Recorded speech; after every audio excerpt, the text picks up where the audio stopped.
Hello everyone, how are you all doing? Welcome to another Tinfoil Tuesday.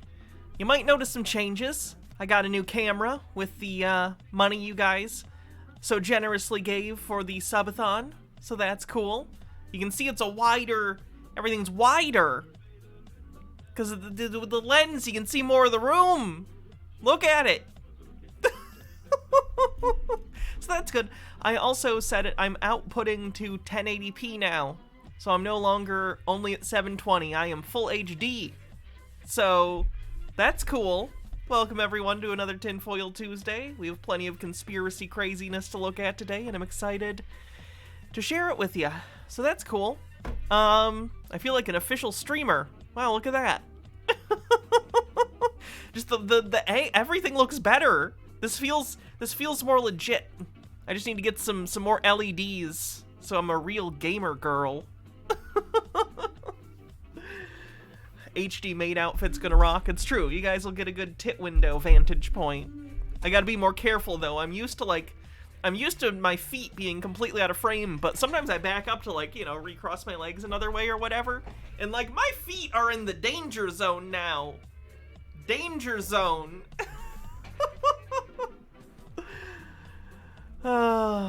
So, anyway. Whoever starts the wiki feet page gets banned. Anyway, enough about the technical stuff. Let's just get into it, I guess. We are playing bingo today, so get your bingo cards ready if that's something you want to do. And other than that, let's get into it. Oh, if we get to a hype train and do like a level 5, we'll do the tinfoil. And if we do a level 10, we'll do the maid outfit, because you guys know how that goes. Oh, also, I have a new tinfoil jacket coming in, because the old one's too big now. So that's good. I've lost weight. But we have a brand new tinfoil jacket. Do people post on WikiFeet on main? I mean, you have a specific account, I think, for WikiFeet, right? Or is there just a general wiki account that goes for all, like, open source wiki type things? Is there someone who's like a prolific, you know, Wikipedia person who also is really into feet? So they, like, one minute they edit Abraham Lincoln's page on Wikipedia, and then over here they're on Selena Gomez's feet page, talking about the bunion she had in, like, season 3 of some show. Excessive Observer, thanks for 34 months. Alright. Let's get into the conspiracies, shall we? Guys, Gina is concerned, okay? Do the men in black control the Matrix? How do they fit in with the Matrix? They're both sci-fi films. They're both fictional, Gina. Stone Corbell, thanks for 33 months.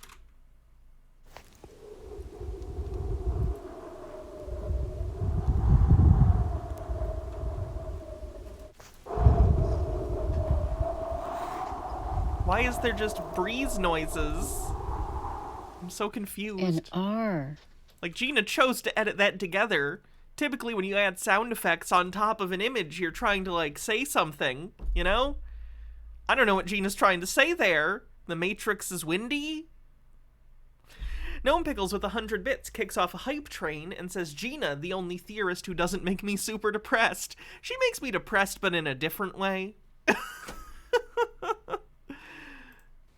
They always there, waiting. Are we going to see Gina become obsessed with Majestic 5, then realize the guy is trolling? Wasn't that Majestic 10? Logarth says it's the closest free sound effect to go with the Matrix loading in sound. To see who shows up in this Matrix. Are they on the lookout? So it's Matrix and aliens. They're very different subgenres of sci-fi, but sure. First name bunch of numbers. Thank you for 11 months. Says hooray for Tinfoil Day. For the reptilians. Are they protecting us? Thanks, Ashley. From the reptilians?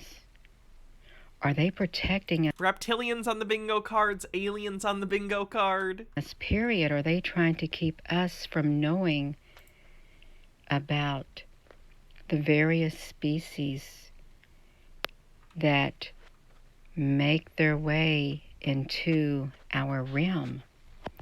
Would it be catastrophic if the men in black didn't show up every time to clean up the mess from the other beings that sneak in through the Matrix? One may begin to wonder if the world around us, if the skies above 3% to are level 2 on the truly some type of a matrix and we're surrounded, but not just... I'm going to say that counts. That's close enough to holographic, fake sun, moon, sky. I'd say that counts for the bingo spot. Logarth says, I always knew Gina was a little sketchy. Ayo. Gnome Pickles says, why are the reptilian folk always the bad guys? I mean, the Cardassians were reptilian and they were... Huh, never mind. Any matrix. What about a Borg matrix? That's a completely different... Again, that's a different subgenre. What about... You can't just go mixing your subgenres, Gina. Something like this. Your themes are going to be so confused. Are they here right now? And truly, can the men in black stop this from happening? I would hope that the men in black could stop such a thing from happening. I truly hope that if the Matrix is here because the Borg is here, I really hope that we're not outnumbered. There's the breeze again. What the fuck? Gina, there's not breeze in space. It's like one of the main things about space is that there is not breeze. Overthought says obligatory since Gina mentioned reptilians and we have you. I am the Lizard Queen! I need to change my role on the Discord to the Lizard Queen. Everything else is taken, yo. Thanks for gifting 5 tier 1 subs and getting us another level up on the hype train. Getting closer to level 5 in the foil armor. I don't know about you, but I see some striking similarities. Simularities? Not similarities, simularities. Because simulation, you see. To 43% to level 3 on the hype train. what the Matrix and the Borg look like, and to what we have been documenting on this channel. This right here looks like it's in front of the sun, the yellow sun.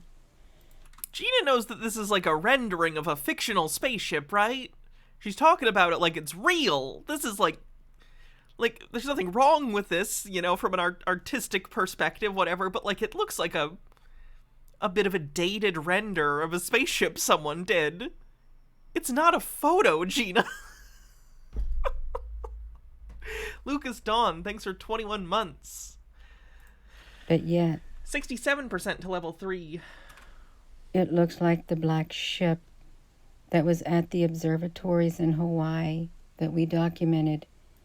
The big black ship in November of 2022. I want you to look at it right there. You see how massive it is? The people are below, right here, in their cars. Here's another picture of it, right here. You can see it. This is November of 2022. Come on, you all. We gotta wake up. We've got to wake up. There's something terribly, terribly wrong. There really is. Why do we see things like this coming out of the clouds? 2 months ago. Coming out of the clouds, and they don't look normal at all. They don't. They don't. And if we're in a matrix... We're not in the Matrix, Gina. The Matrix isn't real. It's a movie. It's a fucking movie.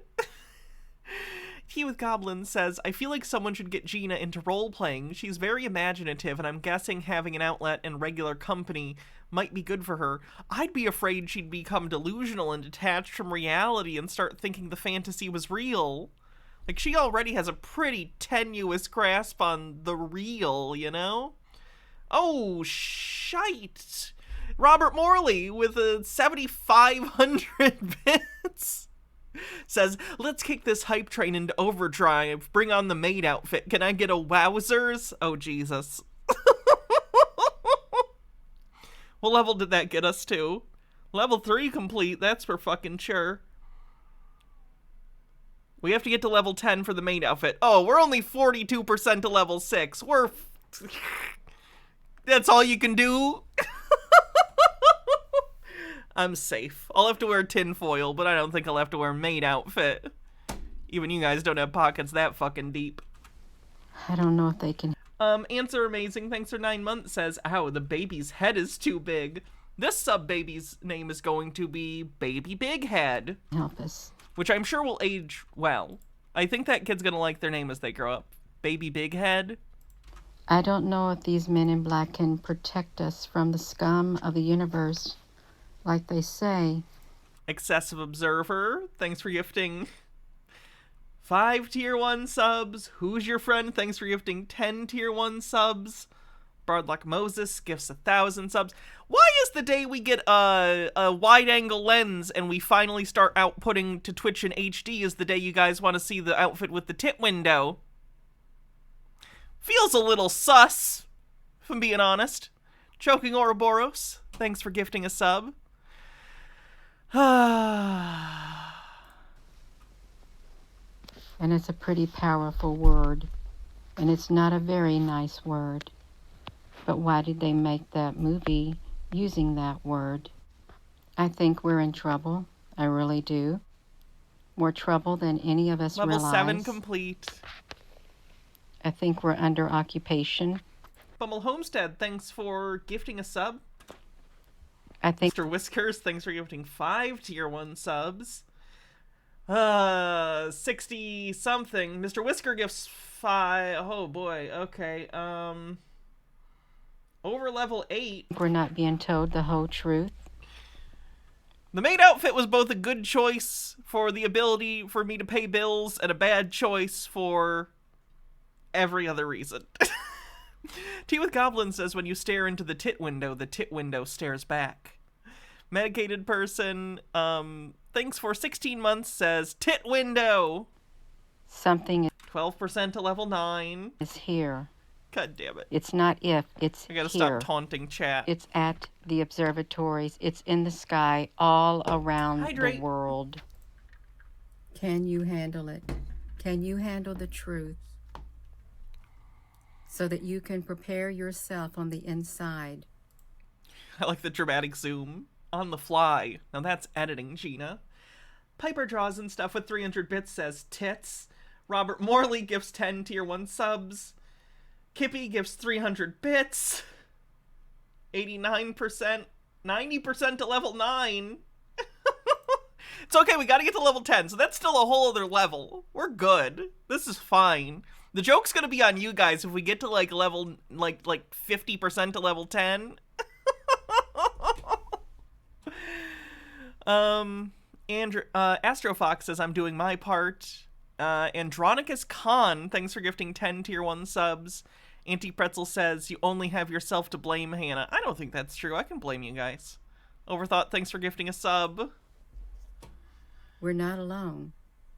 Oh, happy birthday, And we're Andronicus. about Thanks to for the subs. experience That's the opposite of how birthdays normally work, but I appreciate it. Something that we have 50% to level 10.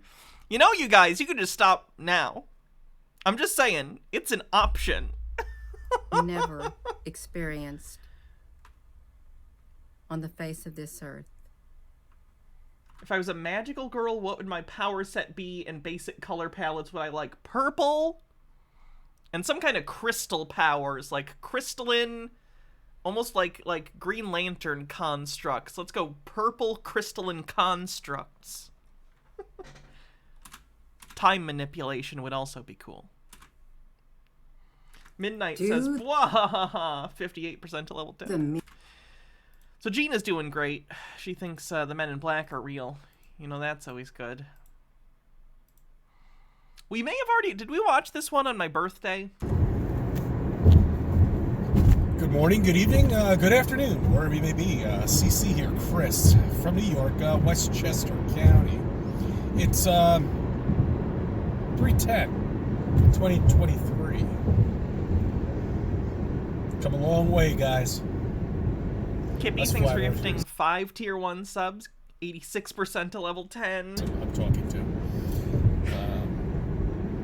The other ballers, or whatever you want to call them, have gotten nowhere, as usual. Have you ever known anybody addicted to something?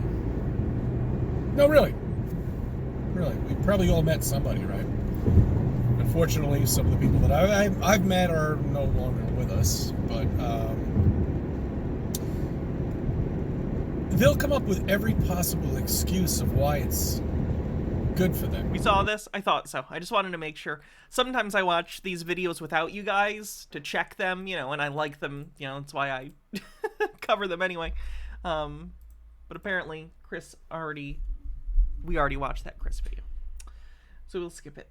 Innocuous Blonde with 100 bits says, chipping in because I haven't really caught alive in a while. Astrofox with 200 bits says, don't let the train die, chat. 90% to level 10. Try and pick something short because we're probably gonna get to level 10 in a second. I'll have to go change.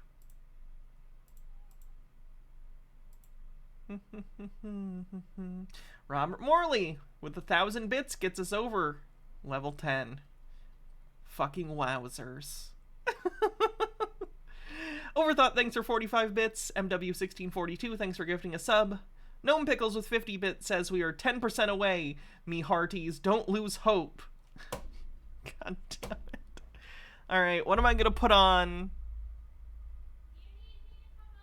Yeah, come entertain him for a sec while I go degrade myself.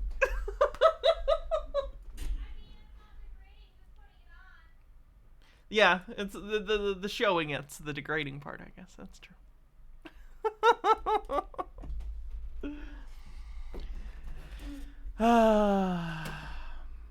So, you guys come here often? What's going on? There's the cat ears. The gloves.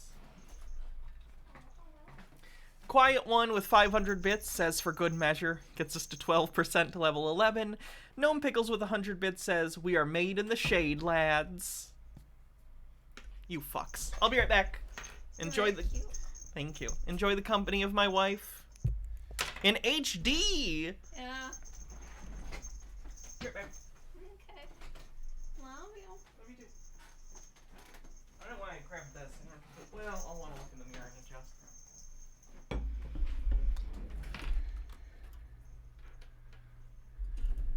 Hello, Father, and hello to everyone else in chat.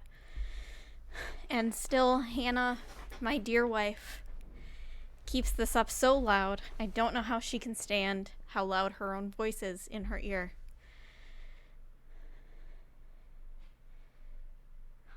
Thanks for the hype. Yes, we got married. We got married in October. So we've been married for quite the many months now.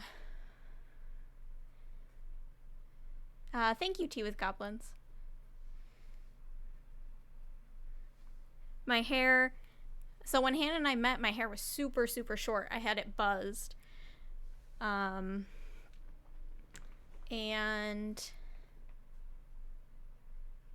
Baha, you are amazing, just like older... Hymenoptera. I don't know what that is. Maybe she needs wax removal at the doctor's, Baha. Oh, so this is probably TMI, but whatever. So we do have one of those little camera things that go in your ear that you can like clean it out, and I do that. I like, I don't know. We're one of those couples where we're constantly like picking things off each other's back and stuff. So, but no, I just think that she has the opposite difficulty processing auditory stuff that I do, because we both have ADHD. And I'm like really sensitive to sounds, especially when I'm tired. When I'm tired, I'm just constantly like, Hannah, can you turn it down a notch? Hannah, can you turn it down a notch? Hannah, can you turn it down a notch? But Hannah's one of those people where she just blasts things.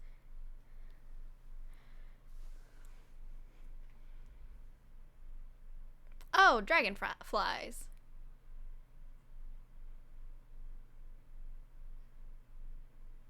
That's true. Who's your friend? That's what primates do. That's very true. Hello, Oliveri. Our orange sun has joined us. Hello, boyo. How are you? How's my boyo? He is very large. He is gigantic. Apparently, orange cats are 20% larger than other cats.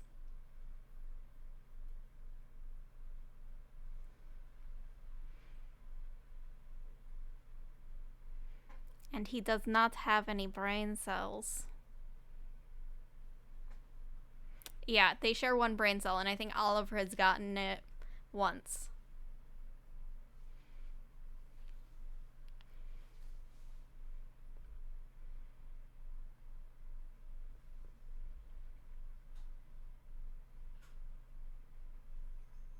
Yeah, and Katrina Hood says, and 80% of orange cats are male. That's true, because it's X-linked, the orange coat color. 1 second, love.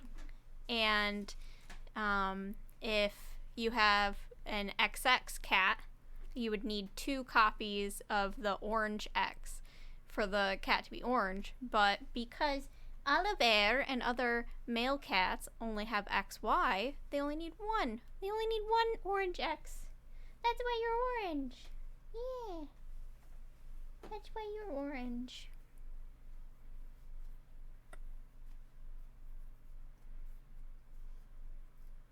It's just like how, like the opposite, how most female calico cats, I have to restate that. Most calico cats are female, except for ones that are XXY, so they're male calicos. I am prepared. All right. My wife has returned. So, goodbye, everyone.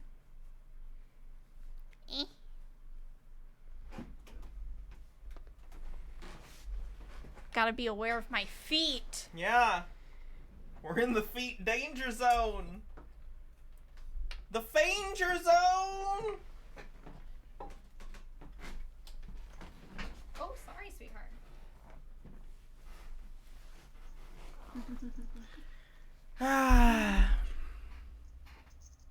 Now in HD! You see me in HD, you have eyes. Love you. It doesn't matter if I have eyes. I like seeing you.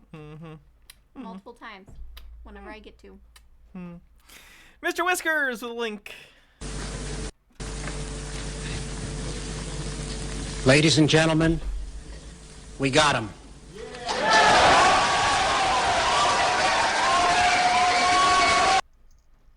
Great. Back to the conspiracies. Polly has his cracker with 14 months, says, hey, I made a live stream. My cat is a tortoise shell, by the way. The more I wear the maid outfit, the quicker it'll wear out and you can't wear it anymore. I'll just have to buy a new one. Obviously. I'd be lying if I said the maid outfit didn't make me feel a little nice. I'm just saying. There's something about it. It's not the cat ears, you fuckers. Alright. Anyway, back to it.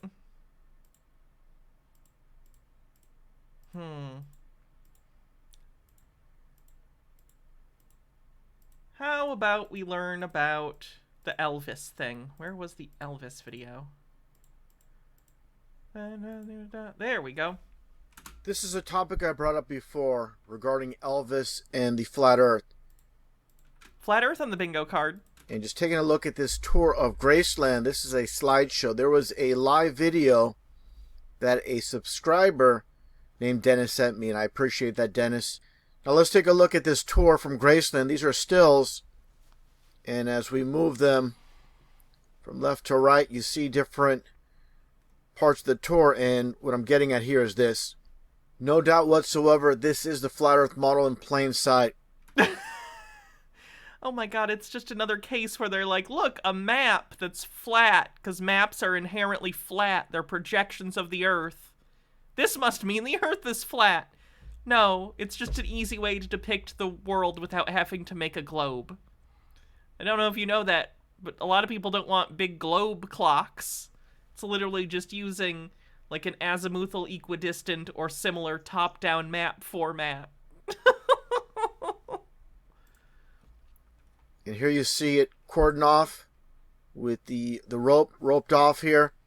Yeah, it's fucking furniture from the house. I imagine they don't want people touching all the shit or stealing it, because it was Elvis's. Gitara says, considering that you are the high priestess, do all the clergy of the Temple of Paul wear maid outfits? Yes. Especially the men. And there it is in the background. Wait, did you say priestesses? No, high priestess. No, wait. Or do all clergy? Yeah, that was gender neutral. Yeah. And obviously, for those that know anything about flat earth, this is the flat earth model with the UN logo.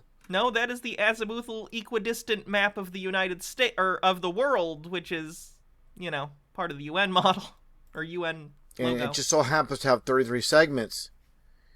And also regarding this clock as... I don't know if it just so happens. I'm pretty sure that's just like geometry. Like if you split it into that many equal pieces, or if you try and, you know, make that many slices, like, you know, I think it's just a circle thing.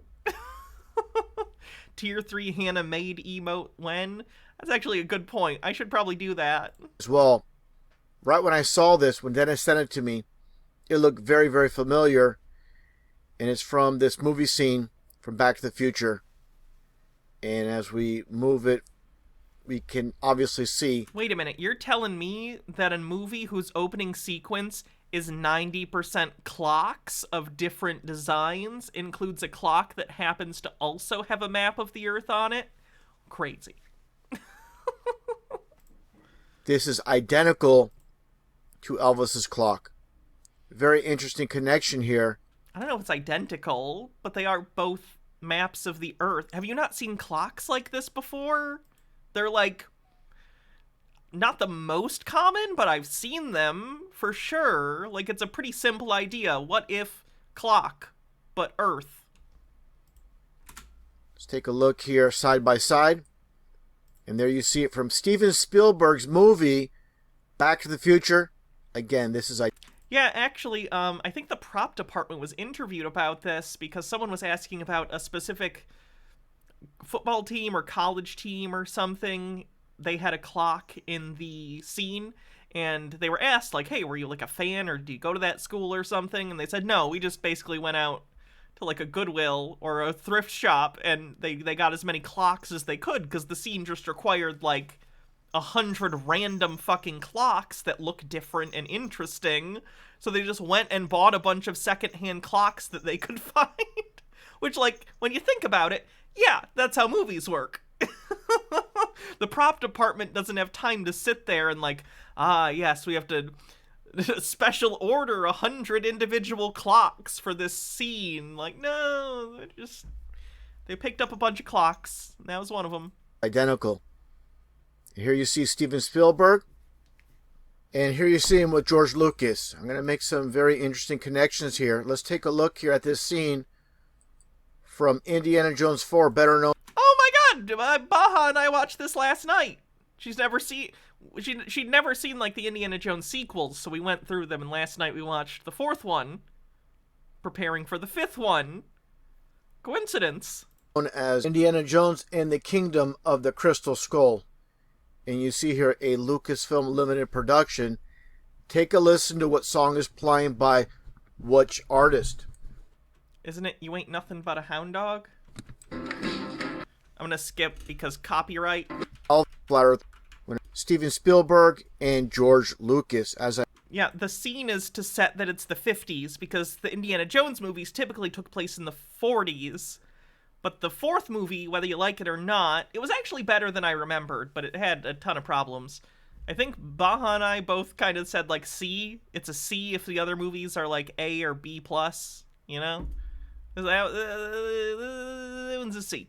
But one of the things it does do is it tries to establish sort of a different tone. The earlier movies were definitely more based on, like, 1940s adventure serials and had the trappings and tropes of those stories. But the fourth movie, because it takes place in the 50s, was kind of trying to have a 50s vibe, you know? That's the setting. So they're setting that scene. It's the 50s now. Famous Elvis song that you associate with the decade that we're now in. It's like the most common thing you can do in a movie that's set in a certain time period is set the mood by playing a specific song that's very associated with the era. It's honestly kind of a trope, to the point that it's annoying sometimes if it's really spot on. Like, if you see a Vietnam movie and, like, Fortunate Son starts playing, you roll your eyes. Or if it's a movie where, like, oh, we're going to London, and then the song London Calling plays, and they do that thing that the movies do, where, you know, the start of London Calling is like, London calling in the faraway town. But every movie does the thing where during the drum part at the beginning, it's like super quick cuts of different London landmarks, like Big Ben, Parliament. Anyway, I'm way off track. The point is it's a well-tired trope. It's not a conspiracy. Elvis is like one of the most famous musicians from the 50s. I pointed out before, Hydrate. when it comes to George Lucas and Lucasfilm, and this is definitely the I like Temple of Doom. I like Temple of Doom a lot. Earth model with Lucasfilm, Ltd. Limited. I'll say this. Temple of Doom isn't as good of a film, objectively, as either 1 or 3.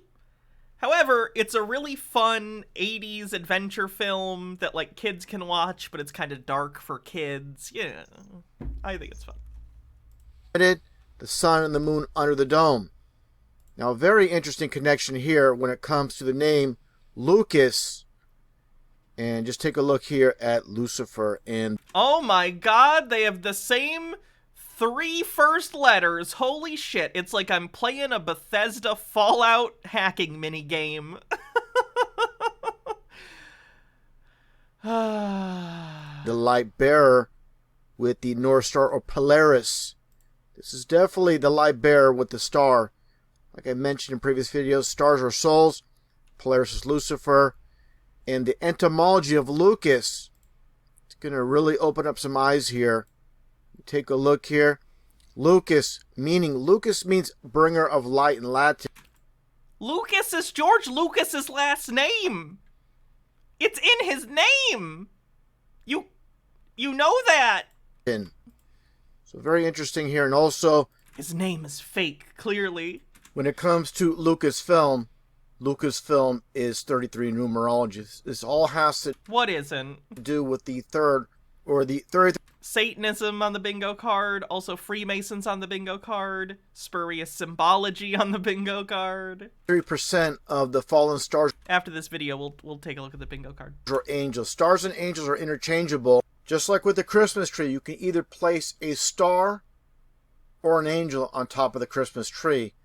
And here you see the angel holding the star. Again, they're one and the same. And that gets back to Elvis and the flat earth clock. Let's take a look here at this scene from this movie starring Elvis, titled Flaming Star. Very interesting connection when it comes to flat earth. Let's take a look. It's true. Earth, round like ball. White man live all side. That is true. White man on bottom, not fall off. Oh, it's an outdated, problematic, racist scene. Great. Must be a conspiracy and not the outdated sensibilities of the time. Never been there. Maybe they do. And that's definitely mocking the ball earth model with that. No, that's making an unfortunate joke at the expense of indigenous people. Basically making a trope of like, you guys get it. I don't need to explain it to you. Either way, it's clearly a joke. It's an outdated and problematic joke, but it's a joke. Grin by Elvis. So this is just one connection when it comes to Elvis and flat earth in movies. Let's take a look at this one here. From 1967, the title of the movie is called Clambake. And thanks to my brother in Australia, Billy Zig, for uploading this scene to his channel. Let's take a look here. And obviously, first off, you see Elvis on the dome. You see the star symbolism as... Oh my god, it's like a jungle gym. Have you never been to elementary school? Did you not have one of these things? It's too bad. You can hang upside down. well. Let's get right to it. Very short, but very, very important as far as flat earth clues in plain sight. When everyone thought the world was flat, Columbus said it's round. Now again, that's the second one regarding, obviously, Elvis and flat earth. A huge ass... It's also based on a pop cultural lie, basically. I think we all know at this point Columbus didn't discover the earth was round. It was known the earth was round at the time. Again, is the dome symbolism, as I shown before in a previous... Why did that become a pop cultural myth in the first place? The Columbus discovering the earth is round thing? Like, what caused that to be a thing, even though it's not true? Like, why did that become such a common trope? You say American exceptionalism, but it's not like Columbus was American. He was Italian. Like, what? This video, where it states here on Rolling Stone's official website, Metallica plays a dome in Antarctica. Just as you see here, Metallica under the dome. And again, they Yeah, that's probably a reference to Beyond Thunderdome. always put the truth in plain sight through symbolism. And here you see Metallica, the band, under the dome. And again, star symbol. You know domes exist, right? Like, the existence of domes does not imply the existence of a dome over the earth. I keep looking at the wrong camera. I forgot I bought a new one, so I have the old camera here still, and I'm looking at the wrong one. Either way, yeah, domes exist, like, as architecture and buildings and stuff, and little playground equipment, but the earth isn't covered in one. Symbolism in plain sight. Star symbolism is huge, and people should not underestimate the value of the star symbolism. The 8-pointed star, which I'll go into more detail in a bit, but the star symbolism itself. Take a look here at Elvis and this magazine Stardom. Pointed this out before in a video. In the etymology of the star, here you have the Astrodome or the Stardome. And obviously the Astrodome is the first dome stadium in the world. And what do you see here? Polaris. How did the Astrodome get its name? In honor of Houston's importance to the country's space program and to match with the meaning of the name, the Colt 45 were renamed the Astros. Oh, so like the team was called the Astros and the dome was called the Astrodome. Prior to that, it was the Colt 45 something, or the team was called that and then changed to the Astros. Like the Houston Astros. That makes sense. Or the North Star in plain sight. Interconnected, obviously. Incorrect etymology on the bingo card. For reasons as I explained before. You have here the Stardom, just like the magazine cover. Stardom is the Stardome. And God... Nope. That would be because dumb is like a suffix that means something specific. And it's talking about the what's the word I'm even thinking of? It's being a star. It's the thing of being a star, and star is the thing because you shine real bright and people see you, and you know. Clowndom, right? A fifedom, right? Like these are all words with this suffix. Basic understandings of English will help you a lot debunking conspiracy theories, honestly. God's kingdom or the kingdom. The etymology. Again, no, the dumb at the end just has a specific meaning. How do you think language works? It's all in plain sight. People just need to look a little deeper, think a little bit deeper. And again, they don't hide anything. Everything's in plain sight. As you see here, the kingdom as well in Seattle. That's no longer there. And getting back to this scene with the dome and the star itself, as the movie moves forward, this scene, and take a look at the perspective from this girl from the balcony and what's behind Elvis, the red dragon. Again, symbolism is key. It's a playground. It's a fanciful character on the walls of a children's playground. This world. Pointed this out before in a previous video. Again, getting back. Gnome Pickle says, as a linguistic nerd, watching tinfoil days can cause a great amount of suffering. That's what I'm here for. Back to the 8-pointed star, just like you see here. And as I shown before again in a previous video. I didn't put on the maid outfit to not punish all of you. Prince Charles and the connection. I can't pretend to be a top. Doesn't work. Chitara says, there were some Greeks that estimated the circumference of the Earth, and they were actually pretty close for folks that hadn't traveled the entire world and didn't have access to satellite imaging. Key point here is that they knew the Earth was round because of math, and used math to further proof that it was round. That's the power of math, people. Shape of the Earth, Hannah. And that may lead just how we know the Earth to be banana-shaped. This new learning amazes me, Sir Bedivere. Explain again how sheep's bladders may be employed to prevent earthquakes. Oh, certainly, sir.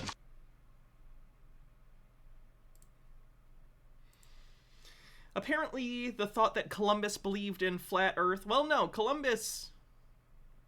I think the idea from the... I get what you're saying, though. Regardless of the actual thing. Started with a Washington Irving book of history of the life and voyages of Christopher Columbus, which people thought was an actual biography when it was highly romanticized. Ah, the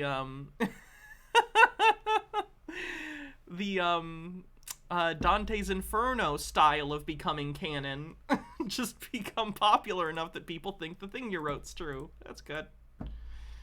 With Dracula and the 8-pointed stars. Again, stars are souls. So very key, so very important why they spotlight this.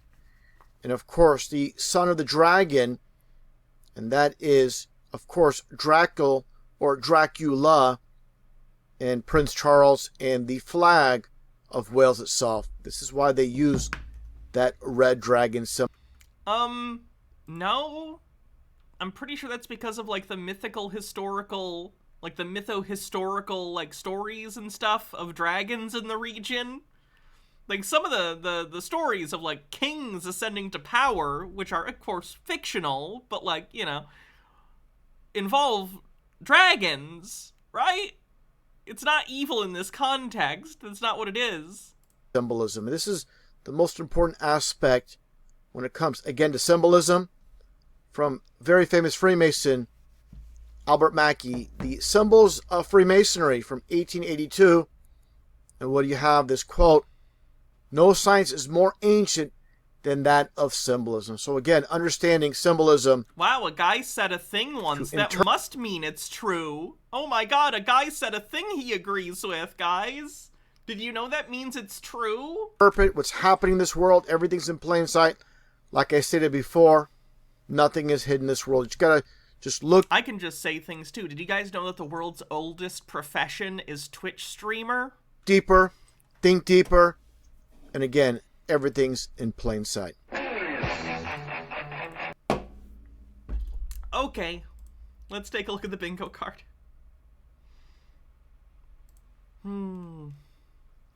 We have Illuminati Freemasons. We have reference to the movie They Live. We have...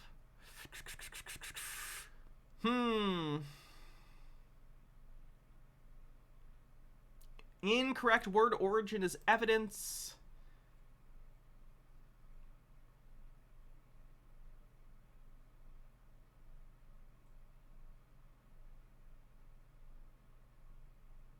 Did we have anything that's believed sci-fi tech actually exists?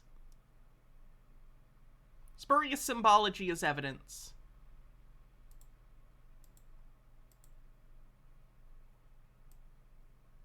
Predictive programming for all the, like, music symbolism and stuff like that in the movies.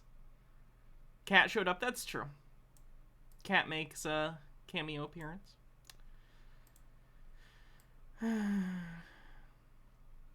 Aliens. Reptoids.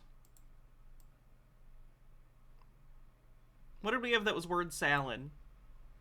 I don't know about that one. Badge 2. Satanic. Numerology used as evidence. Wow, we got a lot so far today.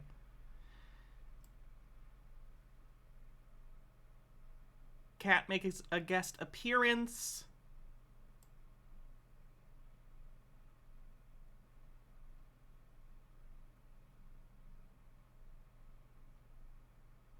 Holographic and or fake sun.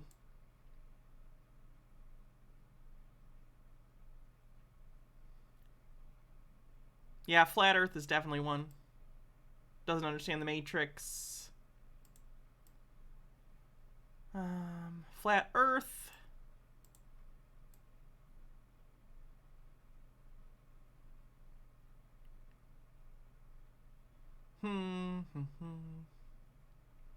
Recording in car. Oh yeah, we did see Chris for a sec, so that should count.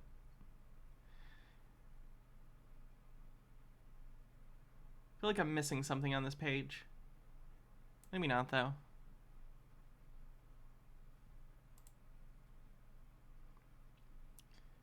Recording in car. And then I think we're good. Okay. I don't think the quote counts as ancient wisdom because it was only a quote from like the 1800s. That's not ancient. Ancient would be like something from like the classical period or like something like that. At least in my view. That's how I'm judging it.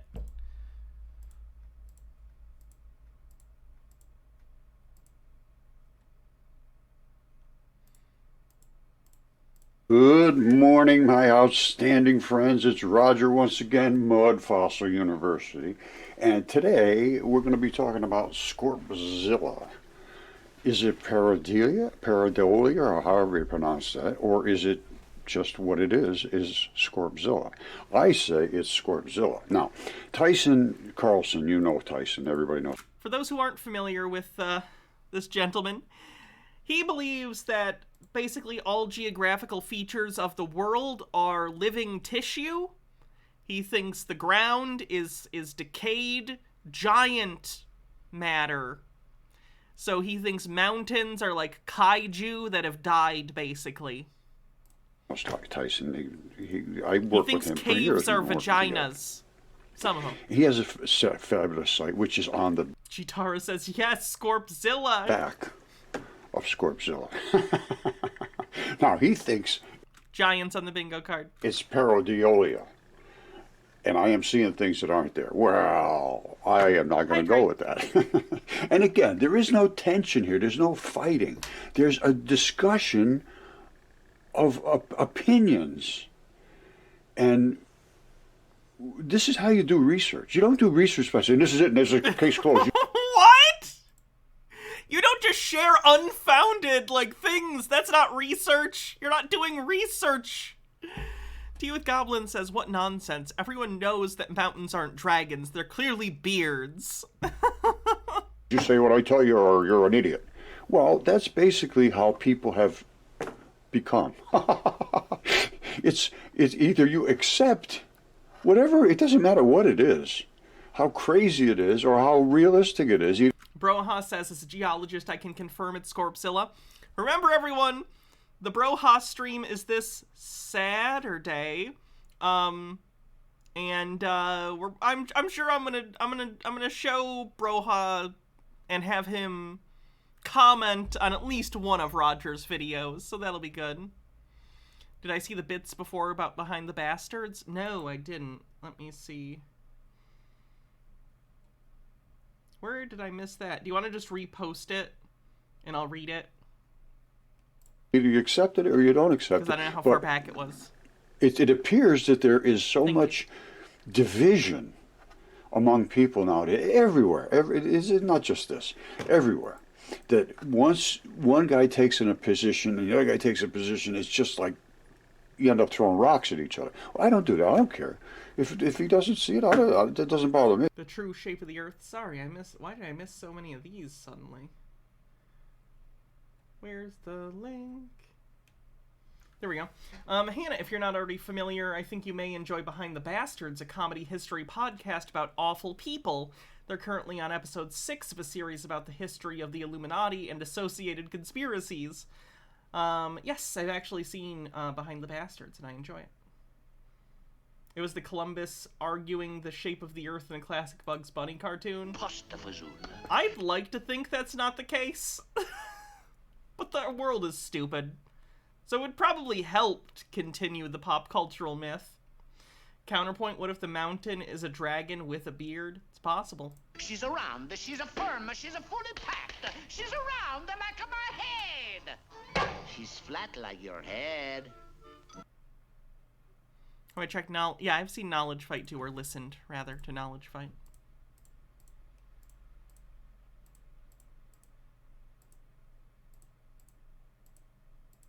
Where is it? Hey. Saraza Starclaw, thanks for 16 months. But I am going to show him my evidence, and he shows his evidence. That's what research is about. You're not doing research, Roger. You're stating hypotheses at best, and they're terrible. I'm not throwing punches. He's not throwing punches. We have strong opinions, obviously. That's not how science works on the bingo card. If you don't have a strong opinion, you might as well just go sit. Like, Roger, what journal have you ever been published in that you think you're doing any sort of legitimate research that is, worthy of being considered by anyone? You make YouTube videos. In the woods and just play a harp or something, because you have to, in other words, to get an opinion, you have to do research. Tyson does research. He's no idiot.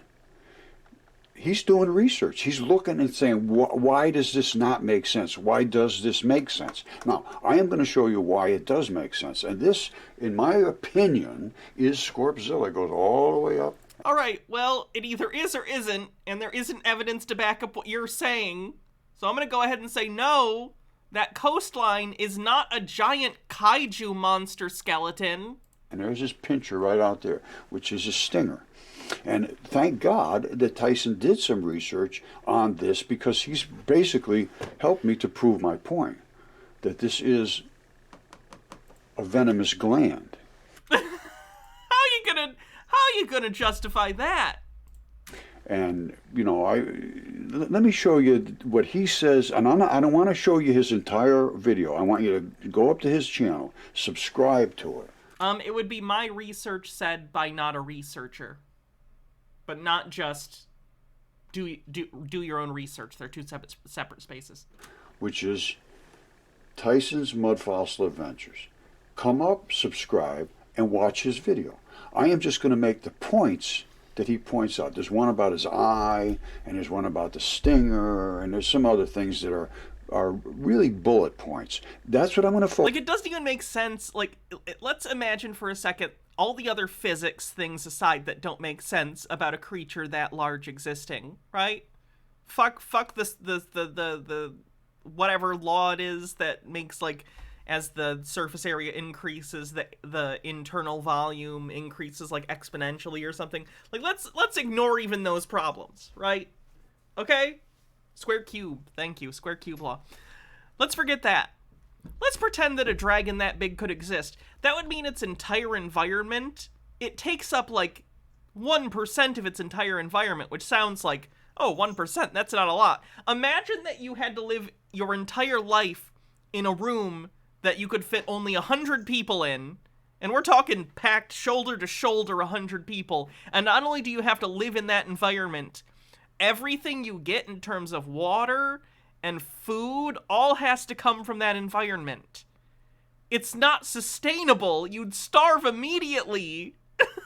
That's effectively what he's saying, is that there was a giant scorpion or something, a scorpion dragon on the earth that took up almost the entirety of the surface relative to its size, and it somehow existed and ate and lived and died. How, Roger? How would that work? Hydrate. Like, was it just 6 different creatures on the planet all fighting each other? Where did they come from? Did they hatch from eggs? Who laid the eggs? Focusing on.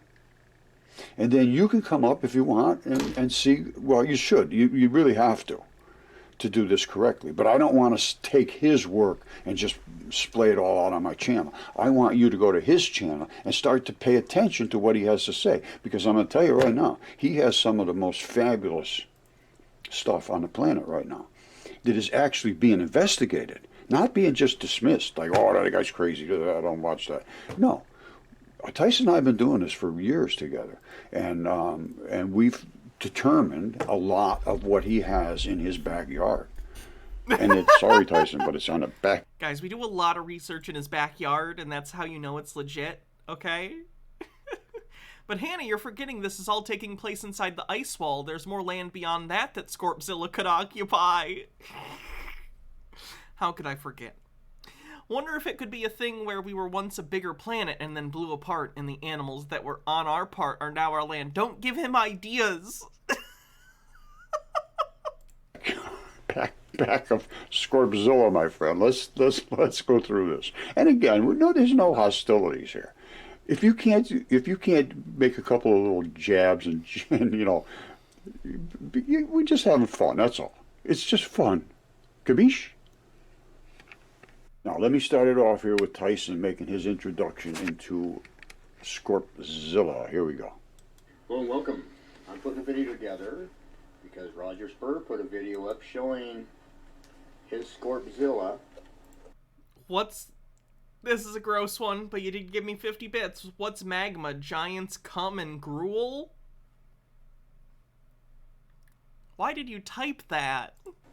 And we've been going back and forth on this for quite some time, okay? So this is nothing new between me and him. So he's calling this a carcass of Scorpzilla, and I'm saying it's not. I'm saying it's pareidolia. Okay? Now, he put up a video of one of my videos, showing one of my videos, and I was explaining something to him. That video that I'm explaining to him, all I'm doing is explaining something to him. it's not showing all of my evidence. So this isn't really fair that he put that video up and you don't get to see all of my evidence, okay? So I'm going to show you all of my evidence of why I say this is not a carcass, this is not a stinger, that is not a gland, you know, back there for the stinger. I'll show you the anatomy on the stinger and how that's not a stinger. That could never articulate. This stinger could never... Why is this guy even taking Roger seriously enough to actually respond? It's Roger. It's fine. Just laugh at him. You don't need to put this much effort in. It's fine. Articulate and do what a stinger does, okay? Because a stinger has to articulate in order for this creature to hit its target even, okay? So we're going to get into this right now, and I'll start at the head. Okay. I'm saying the biology is for a bigger carcass that is... You know what, let me just interject as we go along. That's probably the best way. I'm going to address the stinger portion first, because he's saying it's impossible. The stinger has to articulate and do all of it, which it does. It's absolutely built flawlessly for that specific job. And then we'll go to the discussion about the head and the eye and all that business and the volcanoes. So let's take a look at Google Earth. Okay, Tyson went and looked up what's the deal with stingers. And unfortunately, I think he missed what the deal is, because here's what a stinger is. All right, there's the gland, there's the stinger. There is, at the very end, there's a vent, they call it. Let's see if they shows it in here. All right, there's the vent. Venom pore, they call it. All right, so it's a pore. But it's at the tip, and there's a little hole in there that squirts the venom out as they jab into somebody. So these are the only things I care about you seeing, is that there's a sac. Tell us about the sac, Roger. All right, when he jabs them through the venom pore, it squirts all this out, and of course it would deflate. Obviously, it would deflate that because it's a bulb, and it becomes deflated when he squirts his venom in. Now let's see if we can make any determination on the carcass.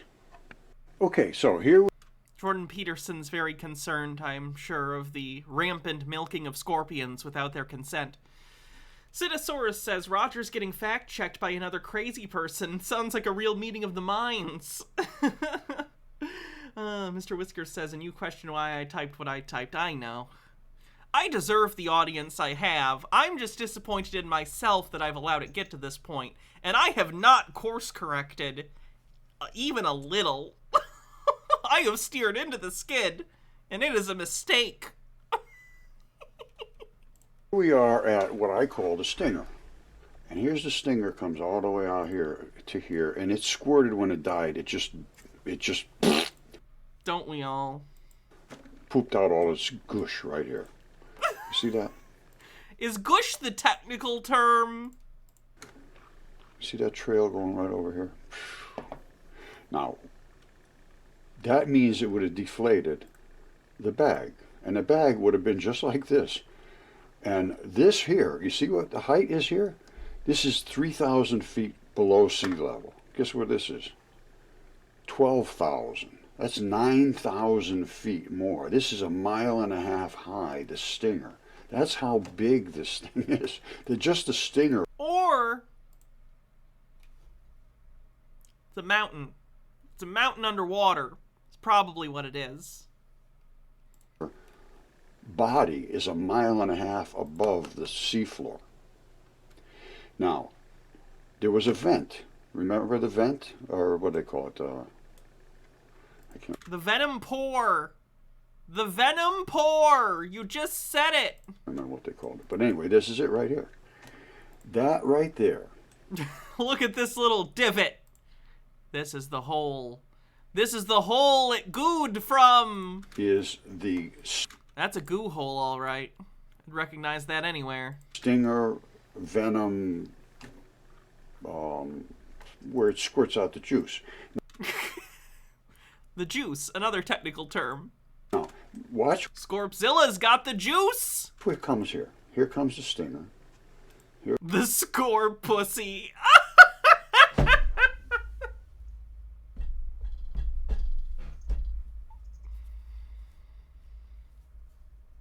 The score pussy can't hurt you. It's not real. There it is, and it comes right down to its fine point. Right there. Right in this area is where that channel is, right here. And it squirts right out of this area into the creature that it's trying to kill. And there's the tip right here. Now, this is a little cloudy because it's squirting some stuff over the top of that tip. It squirted some stuff and is laying over the top. So we have the pore. That's right. That's what they call a pore. All right, a vent, pore, same thing. It's right there, exactly where it should be, identically to be where it should be. This is the bag that has deflated now.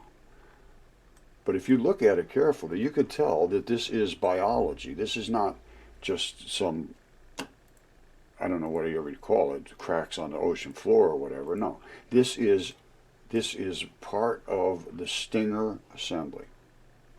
Now, if this had filled up with all this juice that was over here, there's a lot of juice came out of there. All right, if you pushed all that back into that bag, it would flow, it would be just like this. All right, you'd have this. This is exactly what you would have.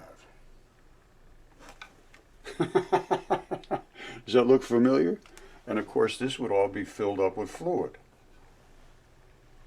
All right, when he died, it just squirted out of here. Now, that's the one thing about the vent, the pore, whatever you want to call it. So there's the bag. Now, what else do we need to talk about? The articulation. He says there's no way it could articulate because the thing is pointing up this way. It's not designed to do that. It's relaxed and woof. This is a 40-minute video. Almost anywhere in the body. Referenced, I mean, Tyson, oh my God, is absolutely attacking this gigantic fish. And it appears this must have happened when Atlantis collapsed and all this stuff ran up. Atlantis on the bingo card. Because he showed Atlantis, and Atlantis is the eyeball. It's exactly identical to that eyeball I showed you. Not only that, I have found that's probably a all crater. of the optic nerves and all that stuff that run off to here, and they run down here. This is all. I have verified it fully. How did you what? Verified how? That it is an eyeball. What do you mean? He verified it, guys. He looked at it, and he said it's an eyeball. Verified. And if somebody wants to talk about that, let's talk. Because I can show that it was an eyeball. Now, I can see that that is a fish, and I can see that this giant dragon attacked him. And here's where the vital flesh is actually exposed because it ate through the scales and everything. Here we are down in the blood vessels. This is right in the blood vessels of the creature's body. All of these are arteries. Then they go into what they call the blood vessels. And then they end up going into the capillaries. And then they drain into these black tubes. You see the black tubes running up? Those are the... Now, let's look... Jesus Christ, Roger. Alright, real quick, let's put those on the bingo card. We have Giants and Atlantis.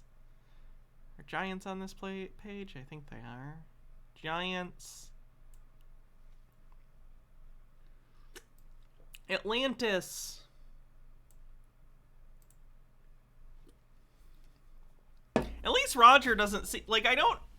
Roger only basically talks about his dumb bullshit. Like, I think he's... I don't know if he's anti-Semitic or any other conspiracy bullshit, but... A quick cleanse? Let's do a cleanse, sure. What, is my tit window not enough of a cleanse for you people? I'm sorry. The maid outfit makes me feel good about myself. Wait, was that a lump of, like, sodium? What is this? Oh, no. It was just satisfying.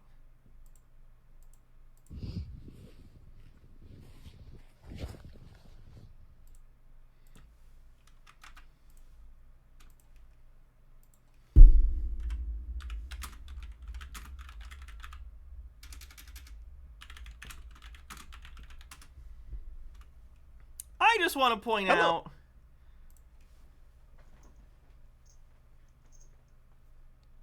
clean up nice, is all I'm saying. This is the coming out video from I don't even know how long ago. I'm doing better.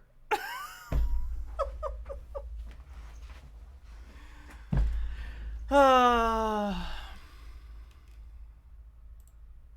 long ago was that? 3 years ago. Jesus Christ. How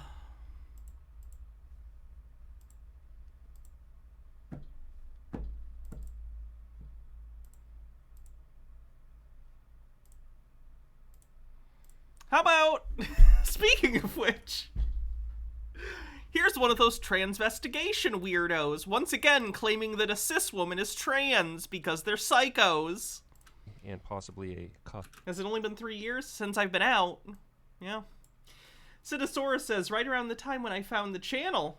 Strato, which we'll look at it in a few minutes here, but up until now it's been a secret, and you can see the devil horn sign combined with the secret symbol, meaning that she's learned well her craft of deception in the Illuminati-run entertainment industry, parading this image of a secret transsexual entity on the cover of magazines. Now her real name. They're aware that like real trans people have been on the cover of magazines and been open about it, right? Like I'm pretty sure even like Playboy had like a trans woman on the cover at some point. I know Sports Illustrated did. Is Elizabeth Grant, because Ben Shapiro was upsetty spaghetti about it.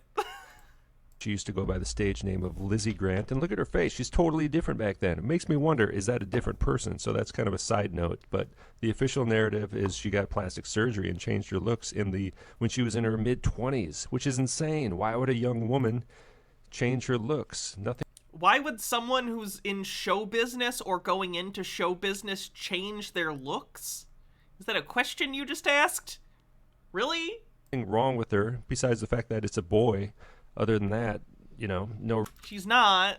Reason for anyone who. What's weird to me about like both transphobes and transvestigation people is like, first of all, she's cis. Not that it matters either way. Who the fuck cares if you're trans or cis? The gender you are is the gender you are. Who the fuck cares, right? So, if you're looking at this person who's cis anyway, but even if they were trans, look at her. If you start calling this person by masculine pronouns, you look like a fucking crazy person. Like, really? Like, you're gonna start doing that and you think that makes sense? You think anyone's gonna hear you do that and think you're not fucking crazy? Come on. Who's in there? No, this isn't forced feminization. Forced feminization would be very different. This is transphobia / transvestigation on the bingo card. 20s to change their looks by radical plastic. Yeah, have any of the transvestigation people ever done anything involving Finster? Like, I'd hope not. I don't want anyone to be targeted by these people. I just don't even know what they would do with Finster, because, like, he's a femboy? He's probably, like, the most famous femboy, right? So, which direction are they gonna go with it? I don't even know. Whatever. Surgery, but look at her. She's very. If you look beyond the blonde hair and stuff, look at those shoulders. Again, the same things as usual. The jaw, the face, the shoulders. And look at. This just looks like I'm so confused by these people. This stuff, weirdly, you'd think stuff like this would make me feel like bad about myself as like a trans woman, but it kind of does the opposite. Because any amount of time that I spend worrying about like the concept of passing, which is stupid anyway, who the fuck cares? It makes me go, the people I'm worried about are like this. The people I'm worried about judging me are fucking crazy people who look at someone like this. I don't really know this person. I don't follow music, so I don't know who Lana Del Rey is. I've heard her name, but I'm not really familiar. Like, clearly, she's, what's considered conventionally attractive, right? In our culture, right? This is like what people want to look like typically if they're looking for sort of a, like typical femme, like attractive, like if that's what they're going for, this is a modality of doing that. But even that's not enough for these people. what even is a woman to them? Like, what do they think women look like? I'm so confused. Look at those huge tranny hands. She's Oh, that's a shame. got secret Illuminati tranny hands hidden in plain sight. Those are massive hands, huge. They're just normal human hands. Gigantic hands. So there you can see the transformation. So apparently that's the same person. I've heard Lana Del Rey's music. I've played it for you. Is it on that playlist? Or if we listen to it in the car? According to Tea with Goblin says, so I'm AFAB and very early in a transition using low dose T gel. I'm not aiming to look, quote, like a man, but definitely want to look a little more masculine. Mustache. I want a jaunty mustache. I recently got a bunch of heat on Twitter from transphobic nutcases, and I was surprised at the number of them who called me he, assuming I was a trans woman. Awful but oddly affirming. That's happened to me too, in the opposite direction. Transphobes are fucking weird. To the official narrative, okay? So I'm not making that up. I do kind of wonder maybe it's different. Look at Kim Kardashian did the same thing. On the left, she's a little Armenian boy. That's a little Armenian boy with long hair, obviously. All right? To anyone with a brain, that's obvious. And she did the same thing. Lana Del Rey transformed into a woman, secretly clandestine Illuminati tranny to deceive us. Well, I've never understood for what purpose? To what end? What do you think the evil plan here is? Hydrate. To get us to worship false idols, which is one thing that God just doesn't like. All right, so you can see the strong jaw. All that plastic surgery, she puffed up her lips and all these things. Didn't really help to cover up the fact that this is a boy. That's probably one reason she got all this plastic surgery and dramatically changed her looks to try to give herself that Marilyn Monroe kind of look, who also was a tranny, by the way. If you think Marilyn Monroe was a trans woman, and you think this other trans woman needed surgery to look like another trans woman? Do you think Marilyn Monroe also had surgery? Or do you think she just looked like that? I'm confused. Gnome Pickles says, Step 1, we make all famous people trans. Step 2, let me get back to you, because Step 3 is Satan! Most of them were, okay? So you can see there's no hourglass figure. Yeah, I don't think she looks like Marilyn Monroe either, but... Whatsoever, no hips in this photo in the beach. There's a lot of photos where it seems like she has hips, but she's also wearing a lot of clothes and stuff. It's like people think, like... It's like he thinks women should look like either, like Jessica Rabbit. And if they don't, they must not really be women. It's wild. If it all could be a deception. So this is just her hanging out on the beach. She's got no hips, no female figure whatsoever. In fact, that's pretty disgusting if you ask me. She just looks like a normal, average woman. Like, what the fuck are you talking about? But, hey, maybe she ate too many. Oh, yeah. Okay. Twinkie. I know the song you're talking about. That summer. Can we rate a cult after the stream? Sure.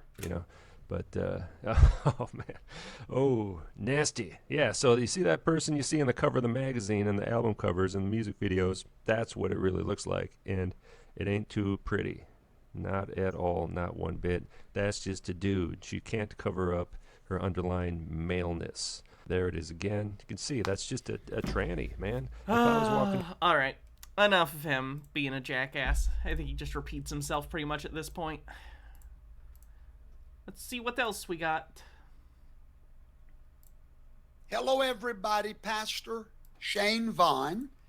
And I want to talk to you about the hottest subject that is being talked about lately, demon deliverance. Is that... Now, I believe in demon deliverance. But I want to talk to you about the difference in true deliverance and a sideshow. What is the difference? How do we know if someone has truly been delivered? To understand deliverance, you've got to understand this illustration. G-Tara says the evil plan is to confuse God, apparently. I don't really understand how these nutcases claim that the God they believe in is that all this... In all... Wait, sorry. Stuff kept scrolling. I had to go back.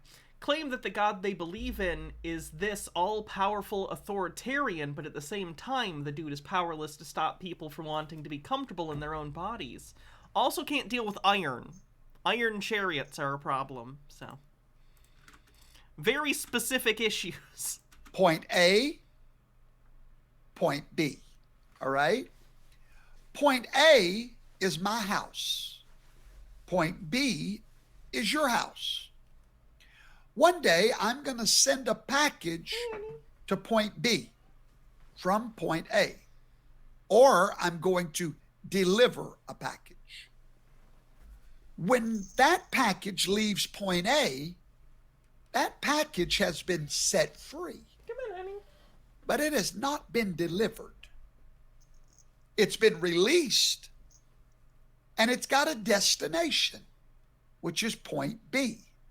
Now, the moment my package arrives at point B, it's been delivered. There are 2 points in your life. You start off at point A, which is rebellion to Yahweh. All right? Let's get that straight in our minds. You were born in rebellion. You were born, the Bible says, as the enemies of God. That is your... That's one of the things I don't get about Christianity. The original sin thing is fucked. Oh, here's some people complaining that some creationists aren't flat earthers. I think this is maybe about Kent Hovind? The earth... Yep, that's Kent, all right. ...is round. It spins. It goes around the sun. And you guys in the last 2 or 3 years are coming up with this flat earth model. I appreciate your zeal, but it's Romans 10:1. You have a zeal that's not according to knowledge. You're making a fool of yourself and of your fellow Christians. Frankly, in our opinion, it's divisive and it's a distraction. I think it's absolutely ridiculous, and I think the enemy is using it to divide a lot of people and just create confusion where there doesn't need to be.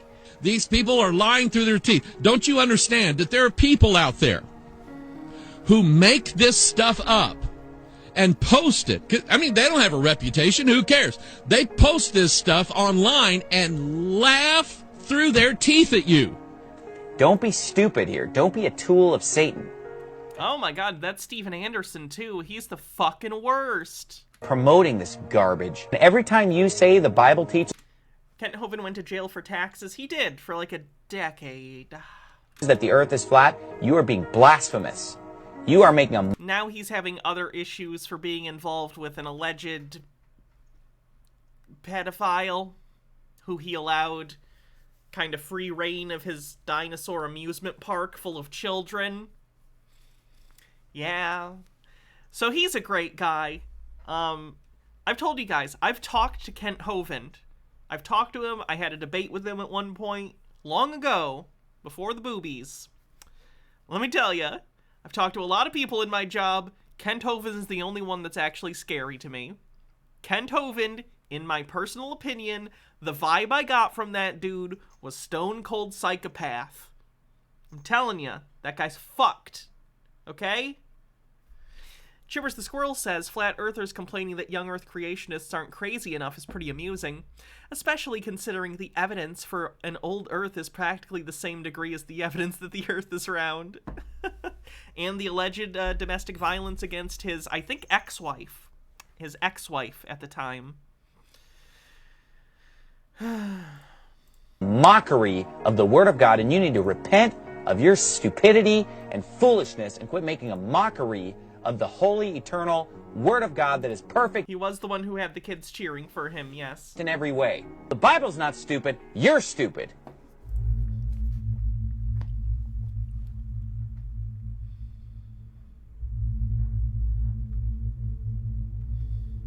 And that kid drowned at his theme park. And he didn't care at all. That's the moment, I think, when the kid drowned at his theme park, and then his response that had absolutely no, it didn't have a drop of human emotion. That's when I knew my suspicions weren't just, like, crazy. Because, like, we all have weird feelings, right? I don't let those feelings dictate what I say about people necessarily or how I feel about them, at least, you know, rationally.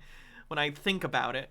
But, like, once I saw his response to the kid drowning and dying, and he had no feelings about it, you could tell, I was like, oh, I clocked that shit. That guy is a psychopath. He does not care for anyone but himself.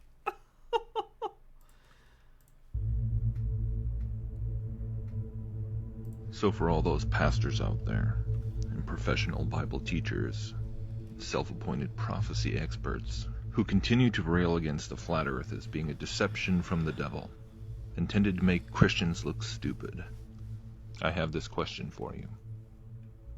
How many people have to come forward and testify that learning about the flat earth caused them to pick up a Bible and put their faith in the one true God? Thanks for the link. Before you are forced to admit that a satanic deception Is it all simply Paul is would dead not stuff? and could not That's interesting. yield such fruit.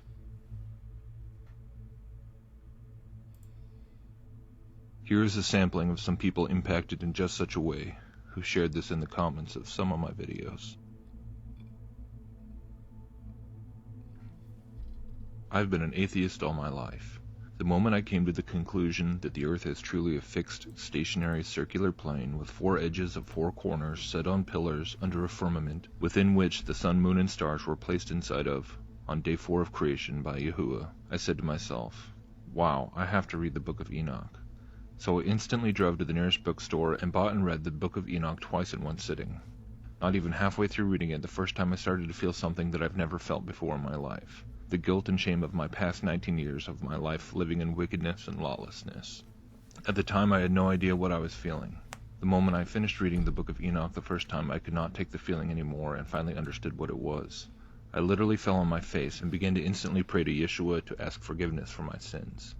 Weeping and crying tremendously at first, and then laughing right after in tears of joy and happiness, proclaiming out loud over and over again, "You are the one and only true God, Creator and Savior of everything." Stephen J. Neptune Man, thanks for 21 months. I love you and I will follow you no matter what.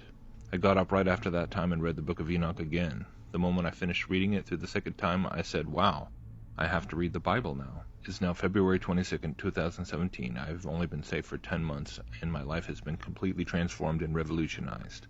I now follow and obey his Torah, and I honestly do not know what I would do without Yeshua in my life. I didn't just find God and Satan from flat earth. Eventually Jesus and God found me, and I got saved. It is real and can happen to you too. Jesus and the Holy Ghost are real. Flat earth led to the best thing that ever happened. So happy. How about the ghost lady? Talking to me? I heard a female's voice. This is Sophia Bierman, Psychic Medium, Friday night, March 3rd, 2023, about 8:55 p.m. The female... I'm sorry, who is this? Your first name? What is it? For those who haven't seen me cover this lady before, she is an app called Ghost Tube. You can see it in the top left corner. And it's an app that she seems to think it catches real ghosts. It doesn't. It's an app that literally has preloaded, like, audio and stuff, and it plays them randomly to make it seem like you're talking to a ghost. Marcus Drake says, sounds like a prostate orgasm, and yes, I also hate myself for that comment. I don't even remember what you were saying sounded like that. Oh, wait, the thing? I disagree. Sounds like a male. At least not in my experience. Can you, spirits, give me the name? 13 months, you need a sub baby. Did you not get one at 9 months? Name of the female that... Because the second one would be 18. But if you do need one, let's go with Brick Hard Rock. That's the name of this sub baby. Attached to that bar stool right there in front of me. I know that there's a spirit in each one of those chairs. I believe they came with those bar stools when I bought them from somebody that was going out of business. The crying, laughing, collapsing conversion guy? That tracks. What is the spirit's name that's attached to those 2 chairs? He says it. What is it? The first name, please. Can somebody tell me? Welcome, Dovewing. I thought Glad it was to similar see to you my here on dog's name, Twitch. Audrey. What is her first name? Spirits, can you help me out? Help me out, spirits. Is it Audrey? Is her name Audrey as well? Android. These are quiet tonight for some reason. What is the spirit's name that's attached to that chair? Is it Audrey? If you guys can confirm it, can you play some music for me?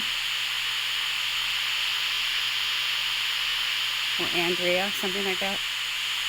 She's trying so hard to get anything she could interpret as a ghost. That's what I'm picking up.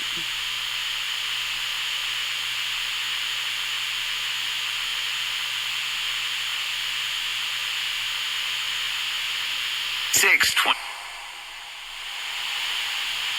6:21. Is that when she passed away? No, it's a random audio clip that the randomizer in the app is playing. Ghosts aren't real. There are so few things that I am certain of on this planet. I would bet my life that there are not ghosts. Literally, if there were an objective answer known, and I could, like, go to a button, and if I hit the button, and ghosts, like, don't exist, I win any amount of money, and if they do exist, I die, I'm gonna hit that button. Because I know ghosts don't exist! They're the stupidest thing ever! Ghosts aren't real! Stop believing in ghosts, please. No one has ever seen a ghost. Ghosts aren't real. I don't care if you think you've seen one, or you have a friend or family member who's seen one. Ghosts aren't real. Ghosts are not real. With my luck, what's gonna happen is accident's gonna happen, and I'm gonna die wearing this outfit. I'm gonna be trapped as a cat maid for all eternity. It would have been a couple of years ago.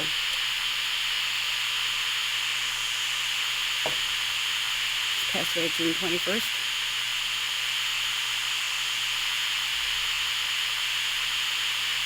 I'm getting she's around 45 years old. I could. Is that you? Andrea, is that you? Andrea, if that's you, please come forward. Push ours first. Andrea, is that you? If that's you, Andrea, play some music to confirm that's you.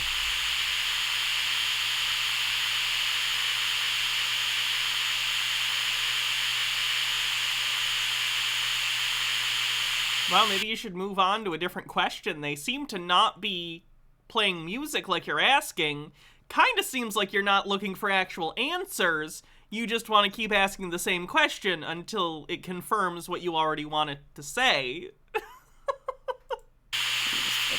Like, imagine you're the ghost here. You'd be like, you've asked me that already. I didn't play music. You were wrong. Do you think you can't be wrong? Move on to another question. Asked and answered.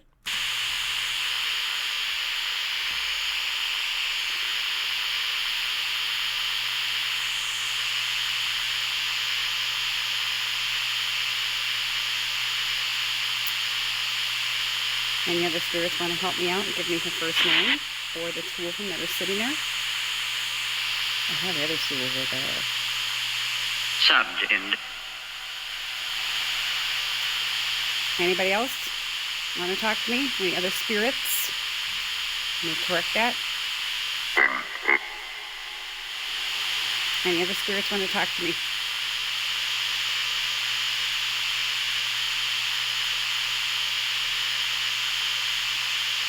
Maybe she downloaded the app just so she'd have someone to talk to.